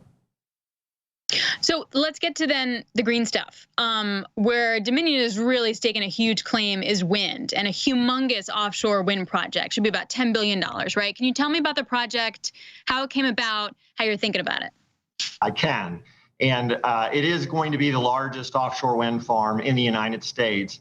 And really, its genesis goes back to 2013. At the time, the federal government auctioned off a lease area off the coast of Virginia. And my predecessor, Tom Farrell, made the very smart move. And we were to date, the only utility that bid on and won a lease area. In this case, we paid less than $2 million for that lease area. And then we worked at what would make sense for our customers to build it out. And we started off with a couple of turbines that we have out 27 miles off the coast of Virginia Beach operating today. They've now been operating for more than a year. They're the only turbines in federal waters off the coast of the United States. And they've been operating even better than we expected. And that gave us a real understanding of how to do these projects. So this is obviously a small scale compared to what we're going to do, which is 176 turbines that we'll build out between now and the end of 2026. And ultimately, that project, when it's operating at full capacity, will provide enough electricity for 660,000 homes in Virginia and the Carolinas. Has the cost profile changed of that? Since we first announced our expectation that we were going to build this project, and that was a couple of years ago, we've seen inflationary pressure like everyone has seen in projects that we're building. Commodity prices a little bit higher than we might have seen a couple of years ago. But interestingly, at the same time, the project that we've had operating off the coast so far, it's been generating more electricity than we expected. And the data that we've gotten as we've further studied this project indicates we're going to generate more electricity from the turbines a larger percentage of the time than we had originally expected. So commodity pressure up, but the amount of electricity generated also up, which keeps the cost per unit of electricity about the same as what we've been talking about for a while. So we think we can manage the costs. Well, to that point, but more on the wind generation part, if you're able to move faster on the renewable front, does it mean that you get to wind down your natural gas plants faster, or it's just an extra bonus? It means that we generate electricity maybe less often from natural gas. And obviously with solar and wind, the fuel is free. And there's a real benefit to that. So to the extent that we're operating more renewables earlier, then less generation and less fuel costs on the natural gas side of things. But again, always balancing, making sure that we're able to do this reliably, no matter what the weather conditions that we have to deal with. So tell me about some recent accomplishments with the wind farm. What are you most excited about? And what's still a big hurdle in real development there? Yeah, so last year we said that we would file for our permit with the federal government, the Bureau of Ocean Energy Management, by the end of the year, which we did. And we said we expected that we would get what's called a notice of intent, sort of a schedule for the rest of the permitting process by the middle of this year, which we did. So I think it's really important for people to understand these are lengthy permitting processes, but one that is very much on schedule as we anticipated it would be. And schedule certainty and permitting timing certainty for any infrastructure project, but certainly for one like this, is critical. If the permits drag out, then the costs go up, and that's bad for our customers. So I think, to me, what's most exciting is that we're on track on the permitting schedule process. And I would say that the technology of these turbines has really improved. So the 2 turbines that we have operating today are 6 megawatts each, and the ones that we expect to build will be more than 14 megawatts. So twice as much electricity generated from these newer generation turbines than the ones that we installed just a year ago. So really incredible progress on the technology. That's an enormous difference. Picking up on that a little bit, I'm curious as to, as you make this shift, what do you do with your labor force? I mean, can you get the guy who's running the coal plant to go and work in the wind project? Like, how do you deal with it? Yeah, that's a great question, and one that unfortunately we've been dealing with for a while, because we have decommissioned some of our coal plants, and that's a tough thing to do, because the folks who work in those plants have served our customers incredibly well for a long time. Those are hard jobs, and every time you hit the switch and your lights come on, you should thank someone who's worked in a coal plant or a fossil plant. But thanks is, I'm sure they appreciate our thanks, but that's not enough. They're looking for jobs. And so far, when we've had to do this, we've had other opportunities at the company and other plants. We're certainly focused on training and retraining our workforce so that they can move into these more renewable type technician jobs. It's something that's important for our company, important for the communities where those plants have been operating for a long time, something that we work on very hard. But fundamentally, we're going to be generating less electricity from one source and more from another, and we need to try to transition the workforce that way. What kind of workers do you need on a wind project? Well, you need technicians. When you're actually constructing, you need every kind of skilled trade you could imagine. And then operating them, we need technicians to operate and maintain those facilities. And obviously, as I mentioned, that's 27 miles off the coast. So a slightly different skill set than you might have in the mountains of Southwest Virginia. Yeah. For business, from a worker perspective, the whole thing. So if we undergo what happened in Texas last winter again this year, and there was one rhetoric that blamed the shift to renewables, there was the actual fact about it that a natural gas plant was frozen over, so it wasn't able to operate, et cetera. Do you think that alternative energy is going to be to blame again? Like, do you think that this is going to be a constant theme that we're going to hear? Yeah, it does seem like, as with many issues, people approach a problem from whatever their notion was before the problem existed. The fact is, in Texas, their system was not equipped to handle the conditions that they were finding themselves operating in. From our point of view, that had a lot to do with the regulatory structure in Texas. So if you think about where we are in Virginia and in South Carolina, if we believe we need to weatherize a power station in order to handle adverse conditions, we go to our regulators and we prove that out. And we're allowed to make that investment. In Texas, generators were paid for when they generated electricity, but they didn't have any incentive necessarily to be able to make these rather significant investments to have power plants ready to operate under those kind of conditions. So I think there was a regulatory market issue in Texas, and we should all be thinking about that. But immediately deciding because you are either pro or anti renewables or fossil that that's the source of the problem, I think doesn't really get to the issue. I think you need to think about what incentives you're giving the people who are supposed to be generating and providing electricity and natural gas. But to that point, it feels like the energy crisis that we're seeing unfold in Europe is more directly related to green energy in that there just isn't enough natural gas to get to them. The other part of the story is you don't have the storage capability for solar and wind to be able to use that. So it's all creating that energy crisis. And I just wonder, how much of the next decade is the energy transition going to be to blame for stuff? Either it's higher prices, energy prices, other issues. Like, what do you think?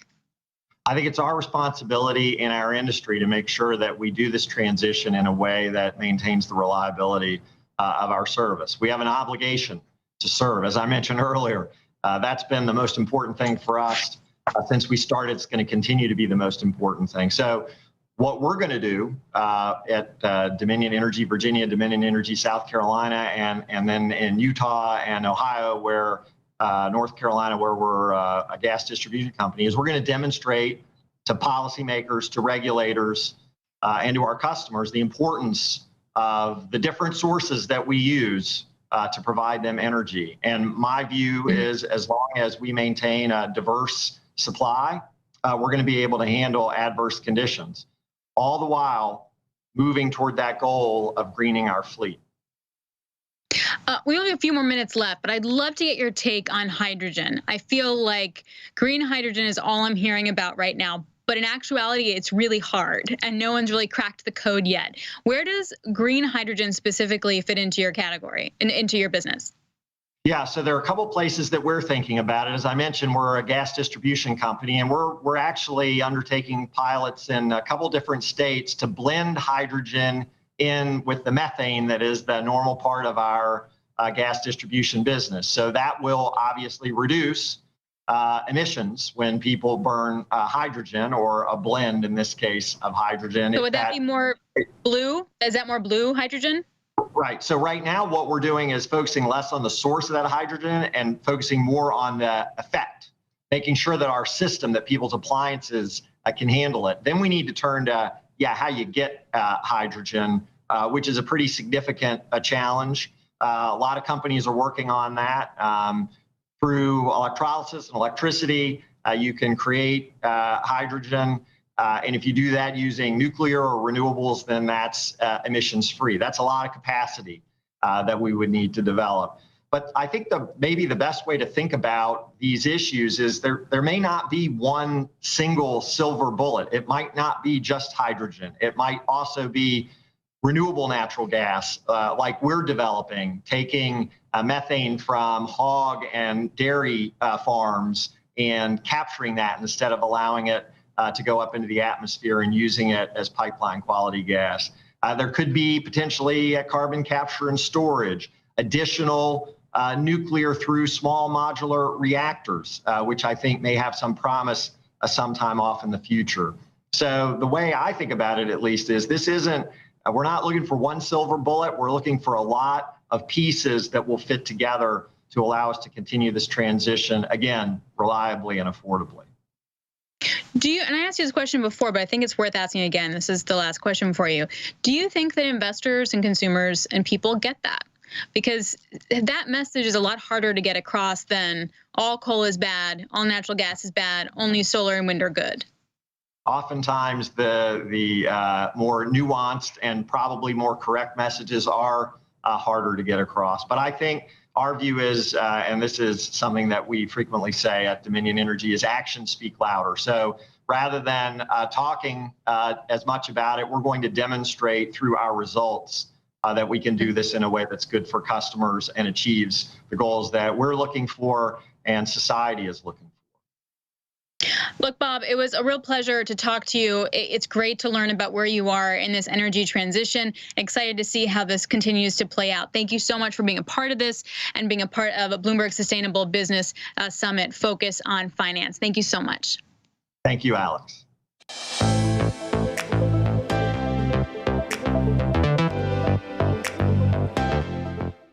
That brings us to the end of our main stage programming. Thank you to all of our speakers and moderators for their insights. And thank you to our global advisor, Natixis Investment Managers, and our summit advisors, BMO, Flex, Salesforce and Accenture, Schroders, Wells Fargo, for making this virtual summit possible. If you'd like more information on our advisors, please visit the resources tab on your screen. And most of all, thanks to all of you for being such an engaged audience over the past 2 days. To watch any part of this program again, you can return to BloombergLive.com to view on demand. We'll be back at 1 p.m. Eastern Time for a special briefing on getting to net zero. We'll explore the challenges and the opportunities facing investors as they navigate the journey to becoming carbon neutral. See you then.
Welcome to the special briefing on getting to net zero. Private finance will play a pivotal role in achieving net zero carbon emissions by 2050, with many asset managers and owners ramping up their efforts to decarbonize the economy. We'll explore the challenges and the opportunities facing investors as they navigate the journey to net zero. Before we get started, a couple of announcements. If you have any questions at all for today's speakers, please type them in the white tab to the right of the video window and hit submit. And please do keep engaging with us on social media using the hashtag #SustainableBizSummit. I would also like to acknowledge our global advisor, Natixis Investment Managers. Please welcome their Executive Vice President and Head of Retirement and Institutional in the U.S., Liana Magner, to provide a few opening remarks.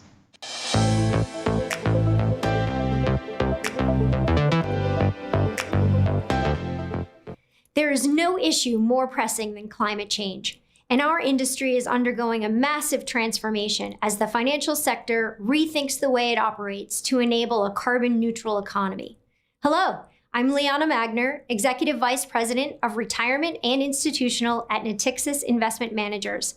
I am fortunate to have spent over 20 years of my career in consulting at Mercer, where I most recently served as a partner and the defined contribution and financial wellness leader in the US. During my career, I have seen firsthand the shift in our industry to a more sustainable focus. Having recently joined Natixis, I'm heartened that firms like ours have been actively working for many years in sustainable business practices. Natixis has a long history of sustainable investing in Europe and in developing new and forward-looking ESG products globally. Here in the US, Natixis has been advocating for the expansion of ESG strategies within defined contribution plans, including almost 5 years ago, launching a target date fund series, which integrates ESG into the investment process throughout all of the underlying strategies. These funds are currently available in more than 250 US retirement plans. Similarly, we see an increase in investors' desire for sustainable investment opportunities. For the last 10 years, Natixis has surveyed global investors, and we found that 72% of investors consider ESG factors to be integral to sound investing. We also know that from our surveys, 7 in 10 millennials say they'd invest more if they had access to responsible, sustainable investments. And in 2025, just 4 years from today, 75% of our workforce will be from that millennial generation. Governments seem to be listening. While the US has faced regulatory headwinds relating to ESG investing within qualified retirement plans, the Department of Labor recently proposed a rule recognizing that fiduciaries should be able to consider all factors, including ESG factors, as part of a prudent investment and risk management strategy. This proposed rule will lay the necessary groundwork for inclusion of ESG factors as investment criteria for qualified plans, including defined contribution and pension plans. And recently at COP26, most developed nations signed off on a new climate change agreement that lays out in broad terms how the world needs to deal with our rapidly warming world. Climate change and the transition to a net zero economy has become a key focus of the financial services industry.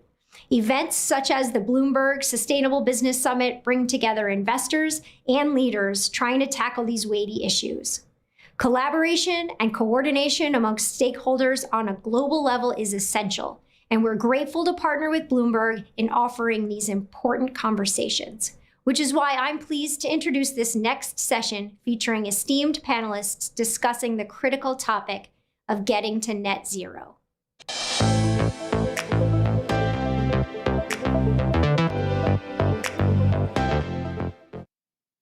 Hello, everyone. My name is Renita Young. I'm a host and broadcast correspondent here at Bloomberg Quick Take Radio and Television, and I am thrilled to be joined today by two investment leaders for a discussion on financing the net zero journey. So please join me in welcoming them to the virtual stage.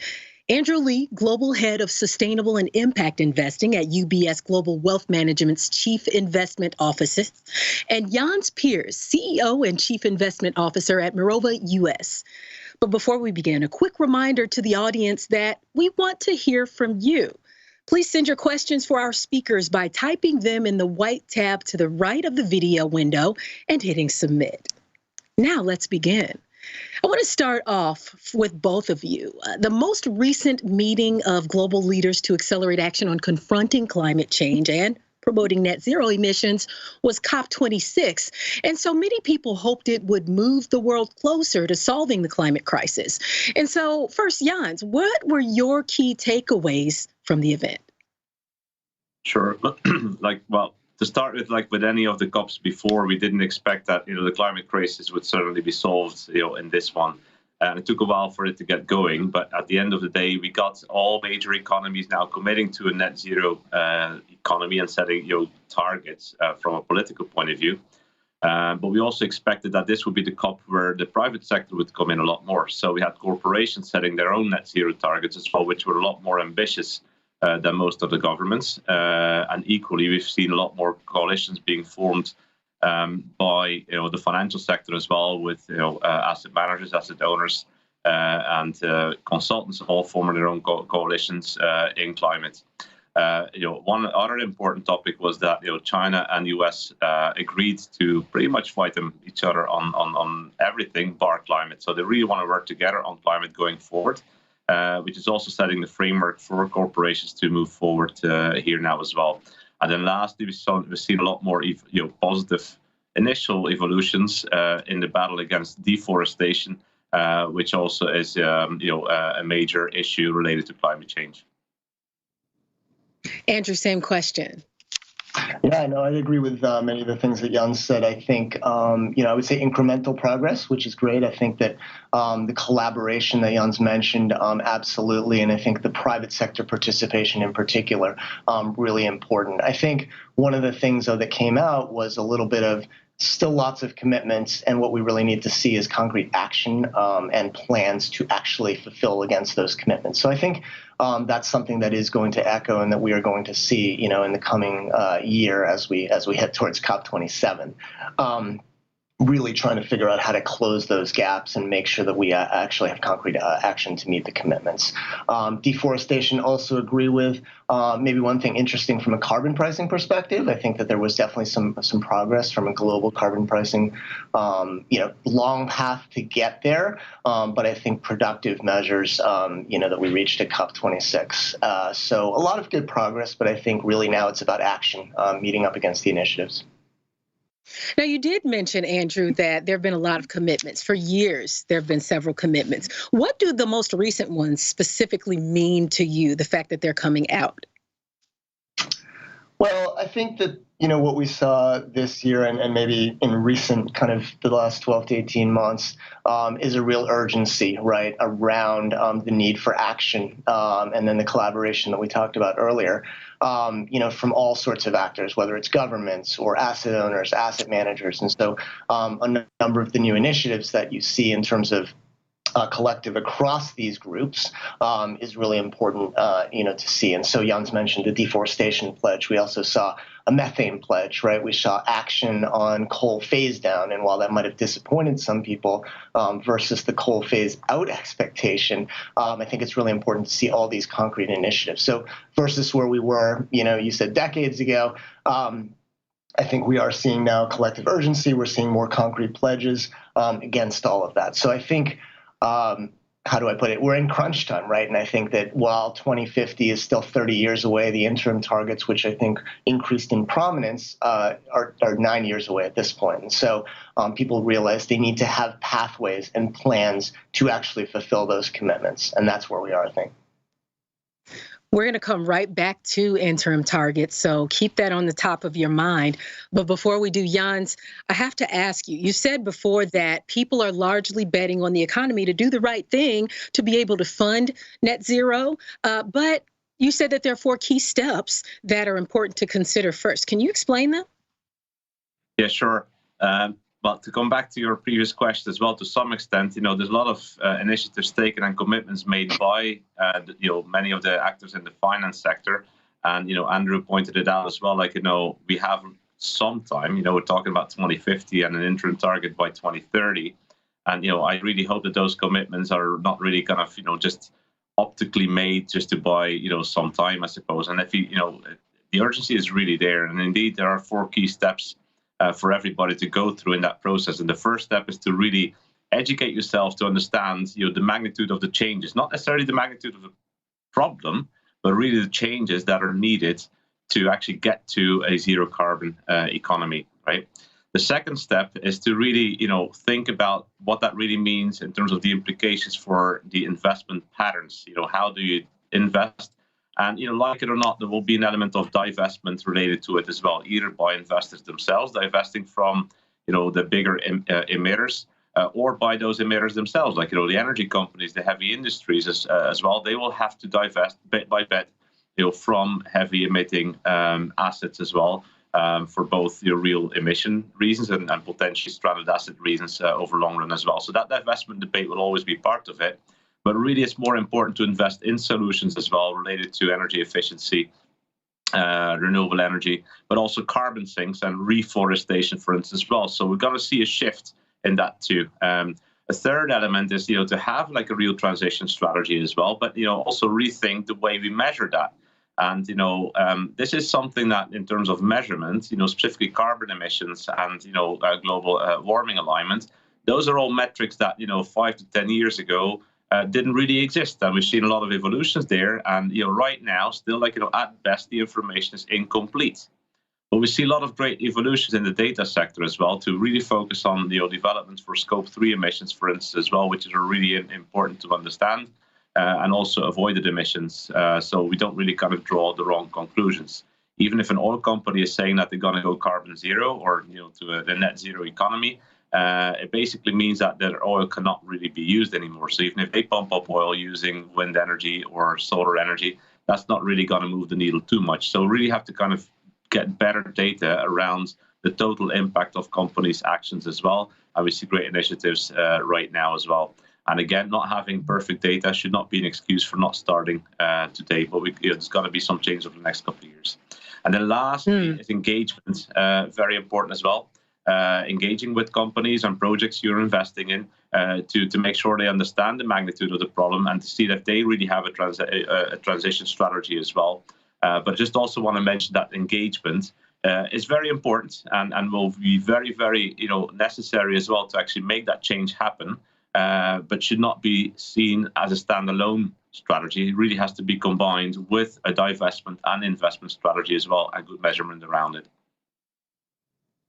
Okay, well, let's actually take another broader view of this before we do get a little bit more specific. Now, the World Economic Forum says approximately $50 trillion in incremental investments is required by the year 2050 to be able to transition the global economy to net zero emissions and to avert a climate catastrophe. And we both all of us talked about the interim targets, which 2030 is just 9 years away. And so to either of you who wants to answer this first, what will drive this near-term emissions abatement? And are asset managers prepared for these commitments? You want to take it, Jens? You want me to take it? Yes, sure. I can jump in first. Yeah. Look, I mean, I think, as you indicated, the science tells us, right, emissions need to be reduced by approximately half, by 2030. So that's 9 years away, and getting to net zero by 2050. And so, what are asset managers doing in terms of preparedness? Jens talked a little bit about the transparency and the data that are needed in order to actually manage portfolios to where they need to get to. I think what's happening right now is that everyone across the value chain, whether it's governments or corporates, asset managers, asset owners, are in the midst of developing roadmaps to actually get to net zero where it makes where it makes sense, given their particular focus or strategy. And so I think, one thing I would say is, it's one thing to get the investment portfolios on the path to net zero, but I think what we need to actually keep in mind that what ultimately matters in the end is the overall world getting to net zero, making sure that emissions do get to that net by mid-century. So I think Jens was starting to get into kind of what are the levers that asset managers have to do or have to pull in order to get to where they need to get to. And I think if I just oversimplify it, I think about overall emissions levels being reduced in portfolios, regardless of what's in those portfolios. And then the second key piece of it being emissions removal from the atmosphere. So I think between those two pieces of it, it's figuring out where in portfolios we can actually utilize to actually get to that to that stage. So I guess to wrap up, I would say investors in investment portfolios really play a key role on both sides, right? We have to, as Jans was saying, engage with corporates and support corporates with capital, which have clear reduction plans, and then also importantly fund the solutions providers that are actually enabling the solution or the transition away from fossil fuels. So it's a combination of the two in portfolios. And as asset owners think about their overall investment portfolios and getting to net zero, it's about working with asset managers, and it's up to those asset managers to actually provide the building blocks or solutions that enable the building of those portfolios to get to net zero. But again, keeping an eye on kind of net zero and where we're getting to in the real world, as opposed to just in our investment portfolios. Thank you for explaining that. And so, that kind of begs the question, what other unique ways are asset managers preparing their portfolios to be able to meet those target investments? Andrew. Well, not Andrew. Sorry, Jan. Andrew's fine. Go ahead, Andrew. No, I was going to say, look, some of these I think we've already touched on. I think that when it comes to managing portfolios, first it's about transparency and thinking about the data, understanding where portfolios are. We talked about some of the levers that people have in, depending on strategy to actually pull to get to net zero, and then it's about working with the underlying portfolios or portfolio companies in order to actually get there. And I think I'm just going to go back to that point about asset managers are a key part of, and investors or asset owners in terms of providing those solutions to get to net zero. And I think it is about the roadmap and an active exploration of how you can set targets, right? And I think that you talked about management of portfolios. It's about understanding where you are and where you can get to. And I don't think that every single investment solution out there can set explicit net zero targets, depending on what the underlying composition and exposure and so forth is. So I think the key thing is when managing portfolios, understanding what that path is, understanding what the implications are from a risk and return perspective, and how that fits into overall investment portfolios, and then contributes to overall net zero targets. Jans, if you could pick up with some of the options for investing that are very specific, that would be helpful as well. Sure. But I think, if looking at the different asset classes, there are different options to look at those solutions and divesting or transitioning away from the other areas as well. So on the listed equity space, it's the direct impact, where Andrew was referring to. At the end of the day, it's really important that those underlying companies and projects really have that impact, and not just the portfolio has a specific profile, but we really need to change the world. But we're not, as an equity investor, you're not necessarily financing those companies. You're buying shares from somebody who's basically selling them to you in the market as well. But you're sending out a very strong signal, and specifically combine, COP26 and the willingness for people to finance that climate transition with the new SFDR regulation in Europe. We're going to see a moving away from the wrong areas into the right areas as well over time as well. And that's going to start affecting the cost of capital for companies as well. And that's really going to change their behavior. So, don't be afraid to express yourself on the listed equity side, but specifically on the bond side and on the direct side, that's really where, we can have, the highest impact. And that's where the financing needs are really important. And green bonds and social bonds are really a perfect tool to actually help finance that transition, right? On the direct side, looking at private equity, looking at private infrastructure. So there are many, projects that need financing that relate to financing the transition. So in terms of underlying projects, wind farms, solar farms are the obvious choice, but also reforestation projects, for instance, and investing in real carbon sinks that will generate credits on the one hand, but are really going to suck up carbon from the air over the lifetime of that product that project as well. So those are real options that are available. They're small today, they're niche today, but I expect in the next couple of years that more and more investors are going to focus their attention to that, and more asset managers will offer really good solutions there as well. Let's Let's switch over to the social cost of climate change. Andrew, you've spoken about this, and you've said that it will be extremely high. So what could be the impact? Yeah, thanks, Renita. I mean, I think this is a really important issue. I think climate issues and social issues are integrally intertwined, right? And I think there are plenty of impacts, but maybe just to call out a few that, whoever you are within the value chain, we need to consider. First of which is when we address climate change and think about net zero, that means a fundamental reshaping of the energy sector and other sectors, as Jens and I were talking about, over the coming decades, right, as we transition from being fossil fuel dependent to renewable sources of energy. And I think that has real implications for the labor force in oil and gas, coal, and other areas, right, as this actually develops. So if there aren't well thought out transition plans as we make this move, that's going to have meaningful social implications for those sectors that we have to deal with that aren't insignificant parts of the economy. So I think that's one thing that needs to be thought through and considered. I think the second point is disproportionate impact of climate change and moving to net zero on specific regions and countries that are more energy intensive, and thinking about very much the same types of issues and economies shifting their overall sector dependence, thinking about self-sufficiency. So I think we all know that transition is inherently more affordable for developed markets than emerging markets, and thinking about where the funding comes from to make the transition so that, again, as a globe, we overall get to net zero and address climate change in the right way. Really important. But again, social implications, economic implications of making that shift. And I think maybe one other thing to mention is climate migration, which is a piece of environmental migration, and all of the changes that we're seeing happening specific to climate change, which again are falling disproportionately on developing countries.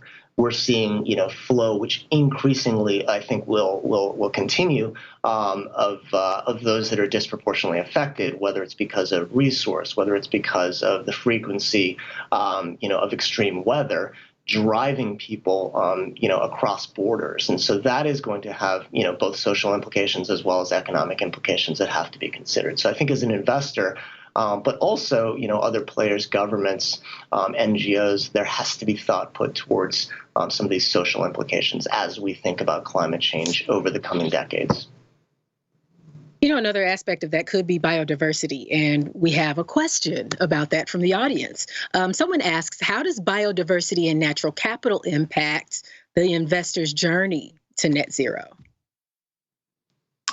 Sure. Either one of you, feel free to take it. Yeah, great.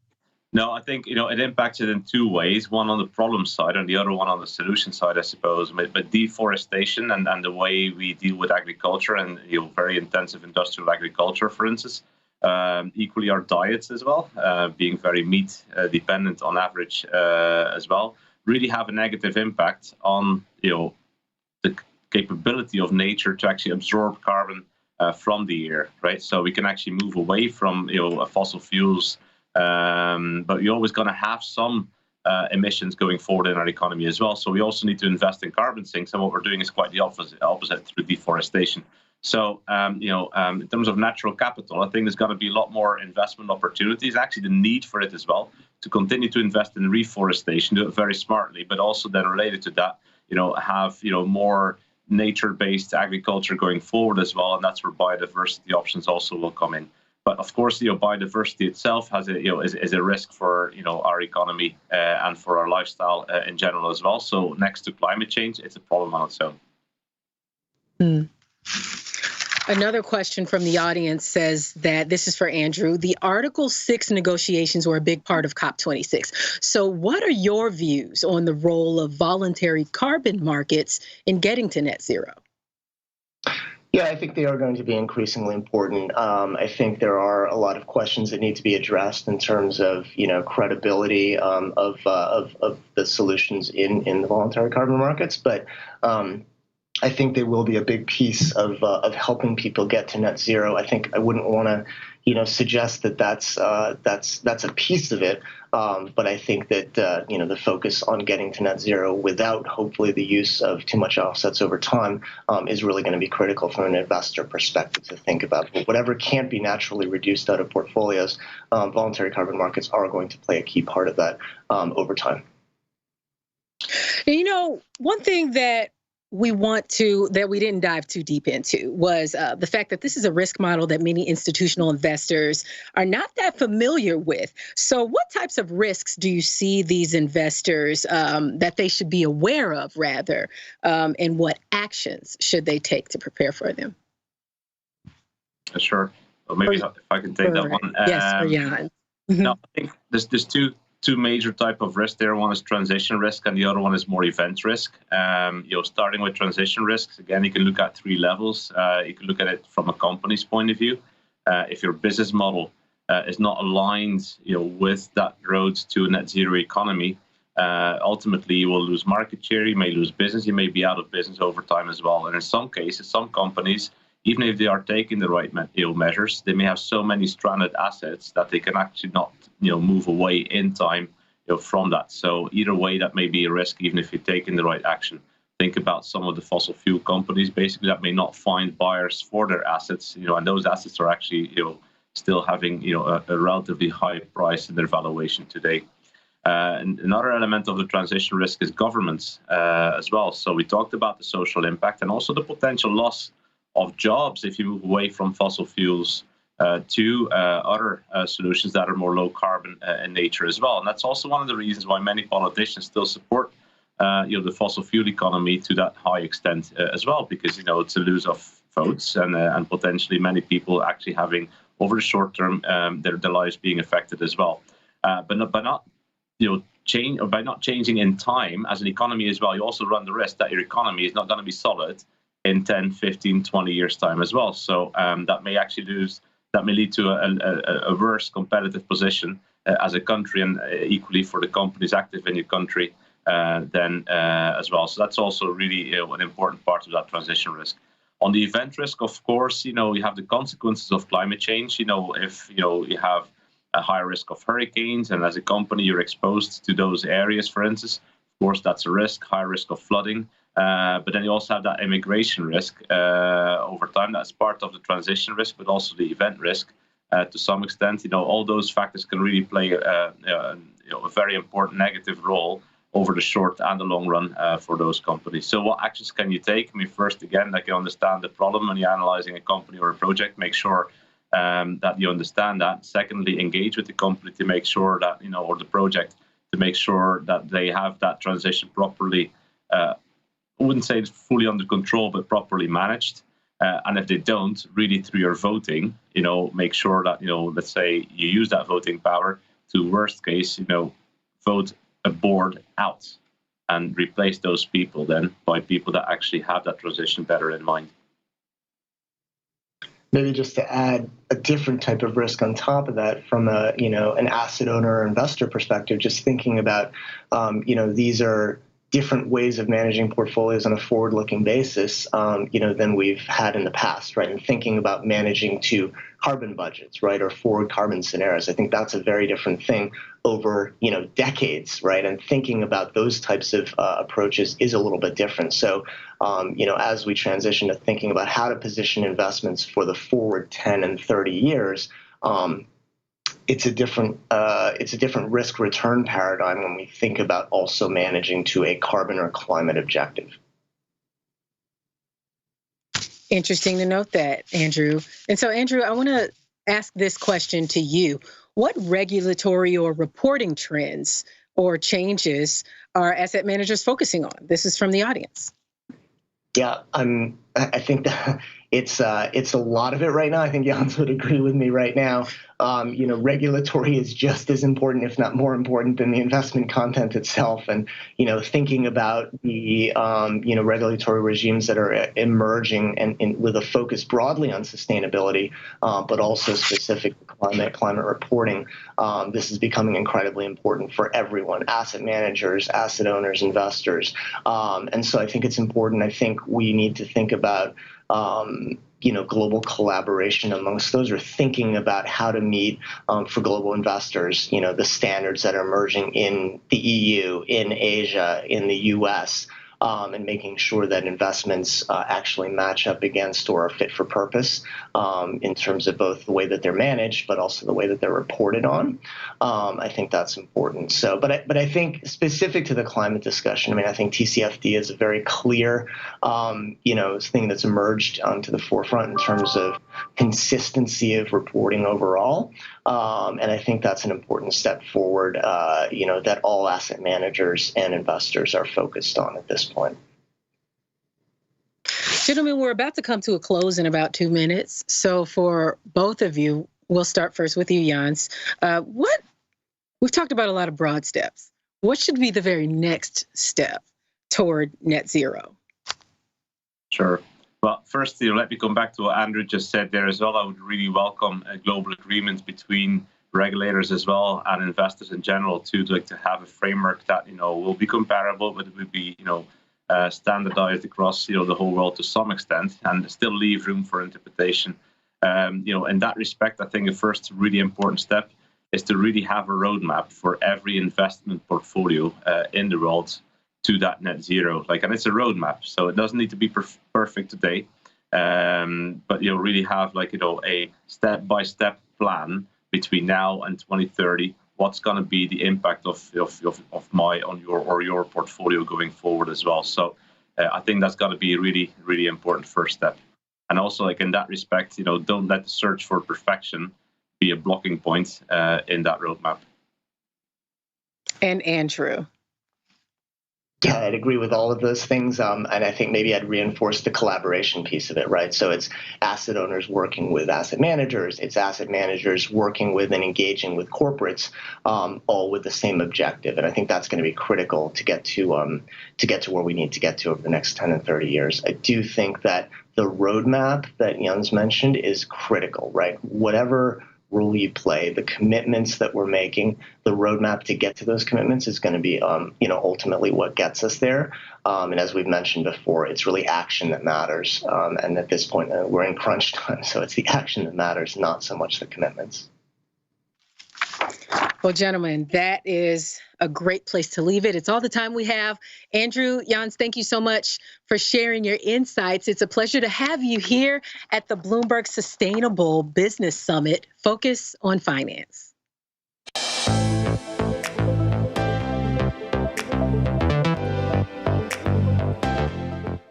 Hello, everyone. I'm Meg Szabo, and I'm delighted to welcome Sarika Goel, Global Head of Sustainable Investment Research for Mercer, for a conversation on getting to net zero. So, Sarika, as you know, over the last year, we've seen a lot of uptick in the commitments, the net zero commitments coming from investors and trying to align their portfolios. But I think the question remains, what do you do once you have made that commitment? So what do you recommend as the first steps for investors to be taking to align their portfolio to net zero? Thanks, Meg. Really great to be here. I think in terms of what they need to do, investors really just need to have a good, strong transition plan in place that shows clear targets and trajectories, focuses on a total portfolio perspective, and sets the scene today for what actions are needed for the next, say, 1 to 3 decades out to 2050. Now, supporting climate transition strategies really requires a top-down scenario analysis, forward-looking portfolio analytics, and a bottom-up assessment of holdings. So very much taking that total portfolio holistic approach. Now, there are a number of steps that investors need to take in terms of setting their overall transition plans. What we have seen in terms of best practice includes investors who have authentic goals. So these are leading investors should be setting out clear, authentic, and targeted outcomes to meet their net zero emissions. They're outcomes focused, so the outcomes should be set with the ultimate beneficiaries in mind and consideration of the future impact of the portfolio and the world.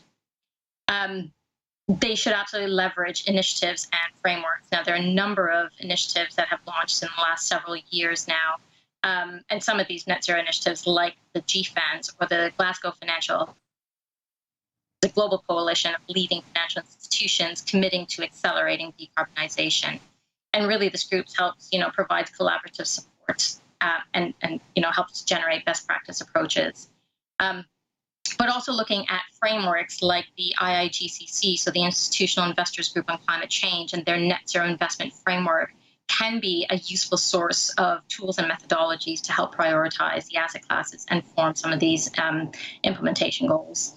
And really a very strong focus on stewardship for change. So the engagement piece is absolutely essential and should be used to encourage transition laggards onto a net zero pathway and to drive better data disclosure.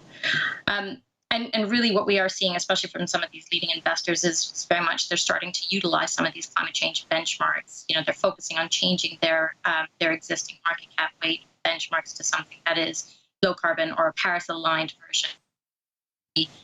Monitor the financial.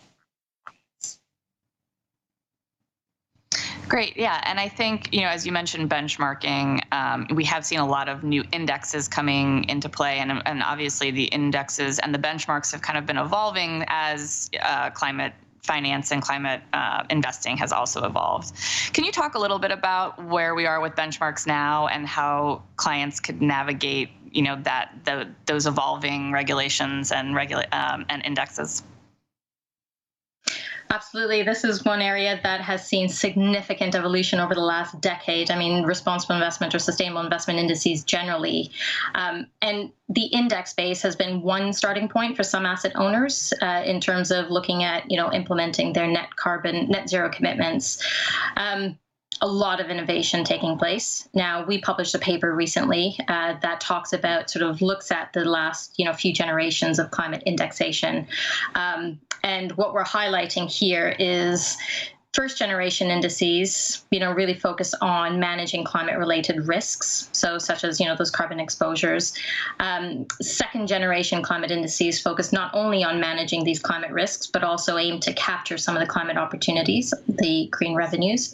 And then the third generation of climate indices really takes this one step forward or multiple steps forward. So captures both those first and second generation indices, but really goes further by identifying companies that are transitioning to a low carbon economy through the commitments that they're making to shift their business strategies that are aligned to net zero. So these third generation indices very much capture this by tilting the index, away from environmentally costly businesses that don't have a transition strategy in place and towards those that are both focused on climate opportunities, but also some of these climate leaders, that are aligned to this transition. You've had that's really interesting. Sorry.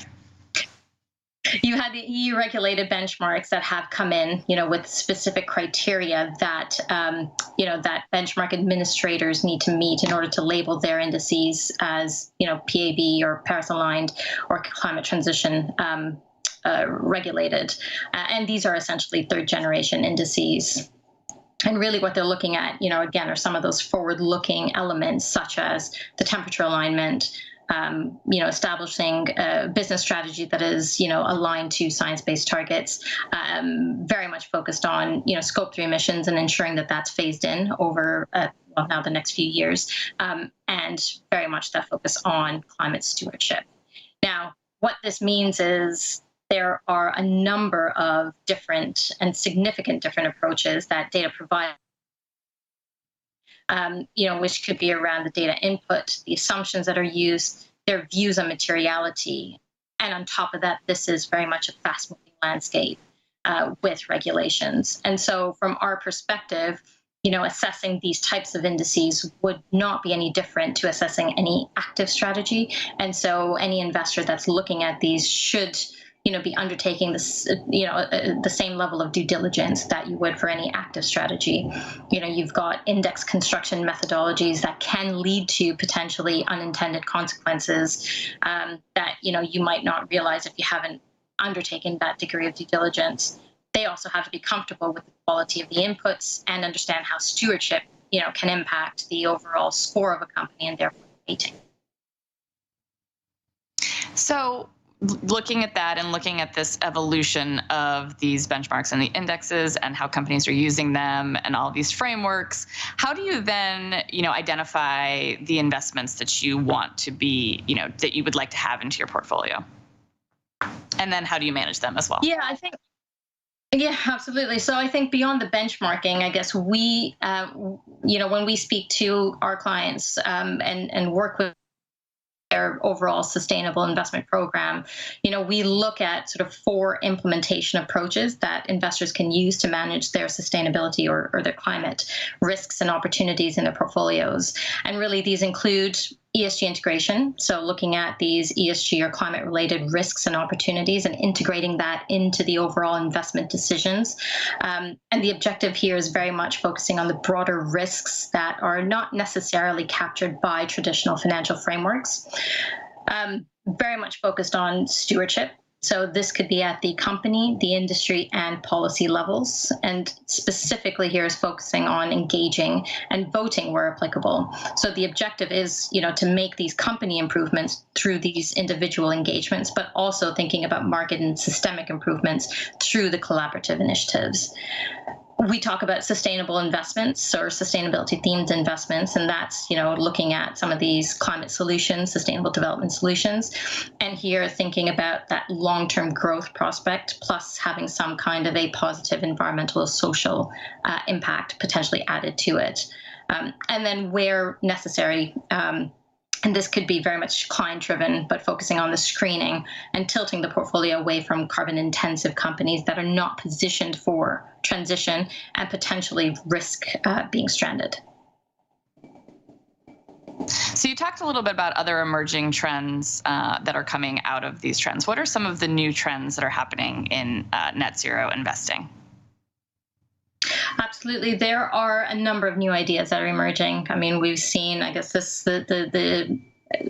our universe of sustainability themes has been one of the fastest growing, albeit from a very small base, but we're seeing a significant number of new ideas emerging. I'd say beyond the index space, where we are seeing a lot of new ideas is in the active equities and fixed income, specifically focused on transition-oriented strategies. So concentrated portfolios that, where managers are essentially investing in companies that are not only providing the climate solutions, so very much geared towards the green or sustainable development solutions, but also targeting investments in companies that are higher carbon intensive, but very good candidates that are, potentially oriented towards the transition, and with them can help to, establish strategies that are then geared towards net zero. So we're seeing a number of new ideas that are very much focused around there. We continue to see a focus on broad environmental strategies. So a launch of, your clean energy type and energy efficiency, a number of new ideas there. A new theme that we've seen in the last couple of years now is very much focused on biodiversity. Now, this is an emerging theme that we would expect to continue to be a key focus in 2022. And that's not least because of some of the commitments that, you've heard coming out of COP26 around ending and reversing deforestation, as well as ending investments that are, of activities that are linked to deforestation. So we do expect to see a lot more focus on this, and have seen some new ideas emerging there. I'd say from an asset class perspective, equities definitely, but we are seeing new ideas around fixed income as well, specifically in the area of, green, social, sustainable linked, that do have the potential to offer clarity on the use of proceeds. And for that, it does potentially be a good asset class around developing and launching impact-focused investment strategies. Absolutely to note here that this is a very small part of the investment universe of the overall bond market, so roughly 2%, if that. But generally, we have seen managers being, relatively optimistic around these markets. Yeah, I definitely feel like biodiversity is a term I've heard a lot at COP. So I think we're going to be seeing more of that as we move into 2022 for sure. What about physical risk? How is that being captured as we are seeing a lot more of that coming up as well?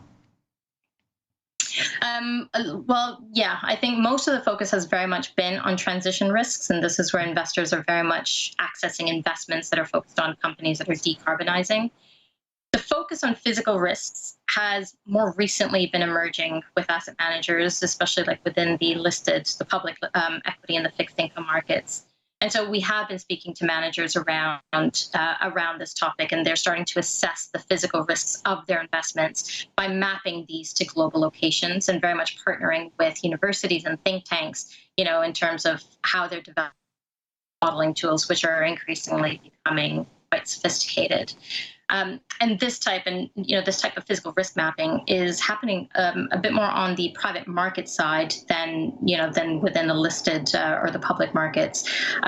But we do see very few investors that are engaging with companies on this, and so this is something that we would expect to increase definitely over the next year or so.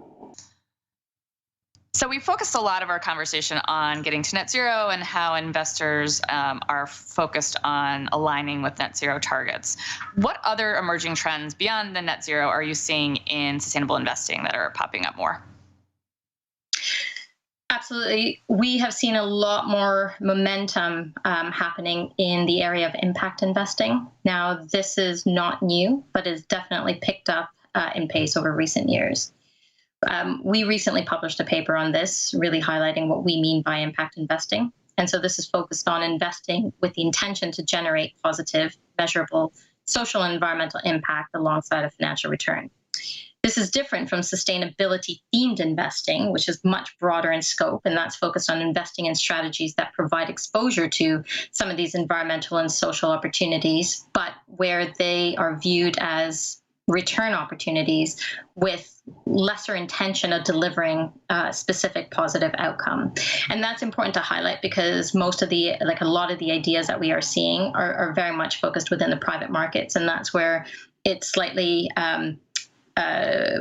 easier, I guess, to identify that clear, tangible impact that an investment can make. Investors have a much greater ability to influence the way in which projects or assets are managed.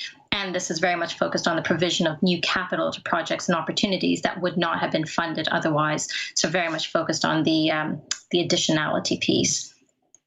In listed equities, this is a bit more of a debate on whether impact can be applied to the same degree or in the same way that we would apply this within private markets. Mainly because, again, the investments focus on trading in the secondary market rather than investing new capital into the system. But there are potentially ways to create additionality specifically through active ownership. And so most of the ideas that we are seeing within the private market space are around, venture capital that are raising impact and sustainability focused funds that are focused on not just climate change and energy transition, agriculture, natural capital, circular economy, water, and healthcare as some themes. Great. Well, I think we have covered quite a lot in a short amount of time. I don't know if there's anything else you'd like to end with before we wrap. Is there anything in particular we haven't covered that you think moving into 2022 really investors should be keeping an eye out for? No, I think there's a lot that's happened in the last, not just in the last year, the last couple of years, but it seems the pace of change and the focus on sustainability and climate, continues to be quite rapid. And so this is definitely an area where, investors of, not just the regulations piece, but new and emerging trends and ideas that are coming out. So absolutely great to see the momentum there. So I think we'll have a lot to do. I completely agree. Really looking forward to continuing to watch this space. Thank you so much for your time. Really appreciate it. And thank you all for joining us.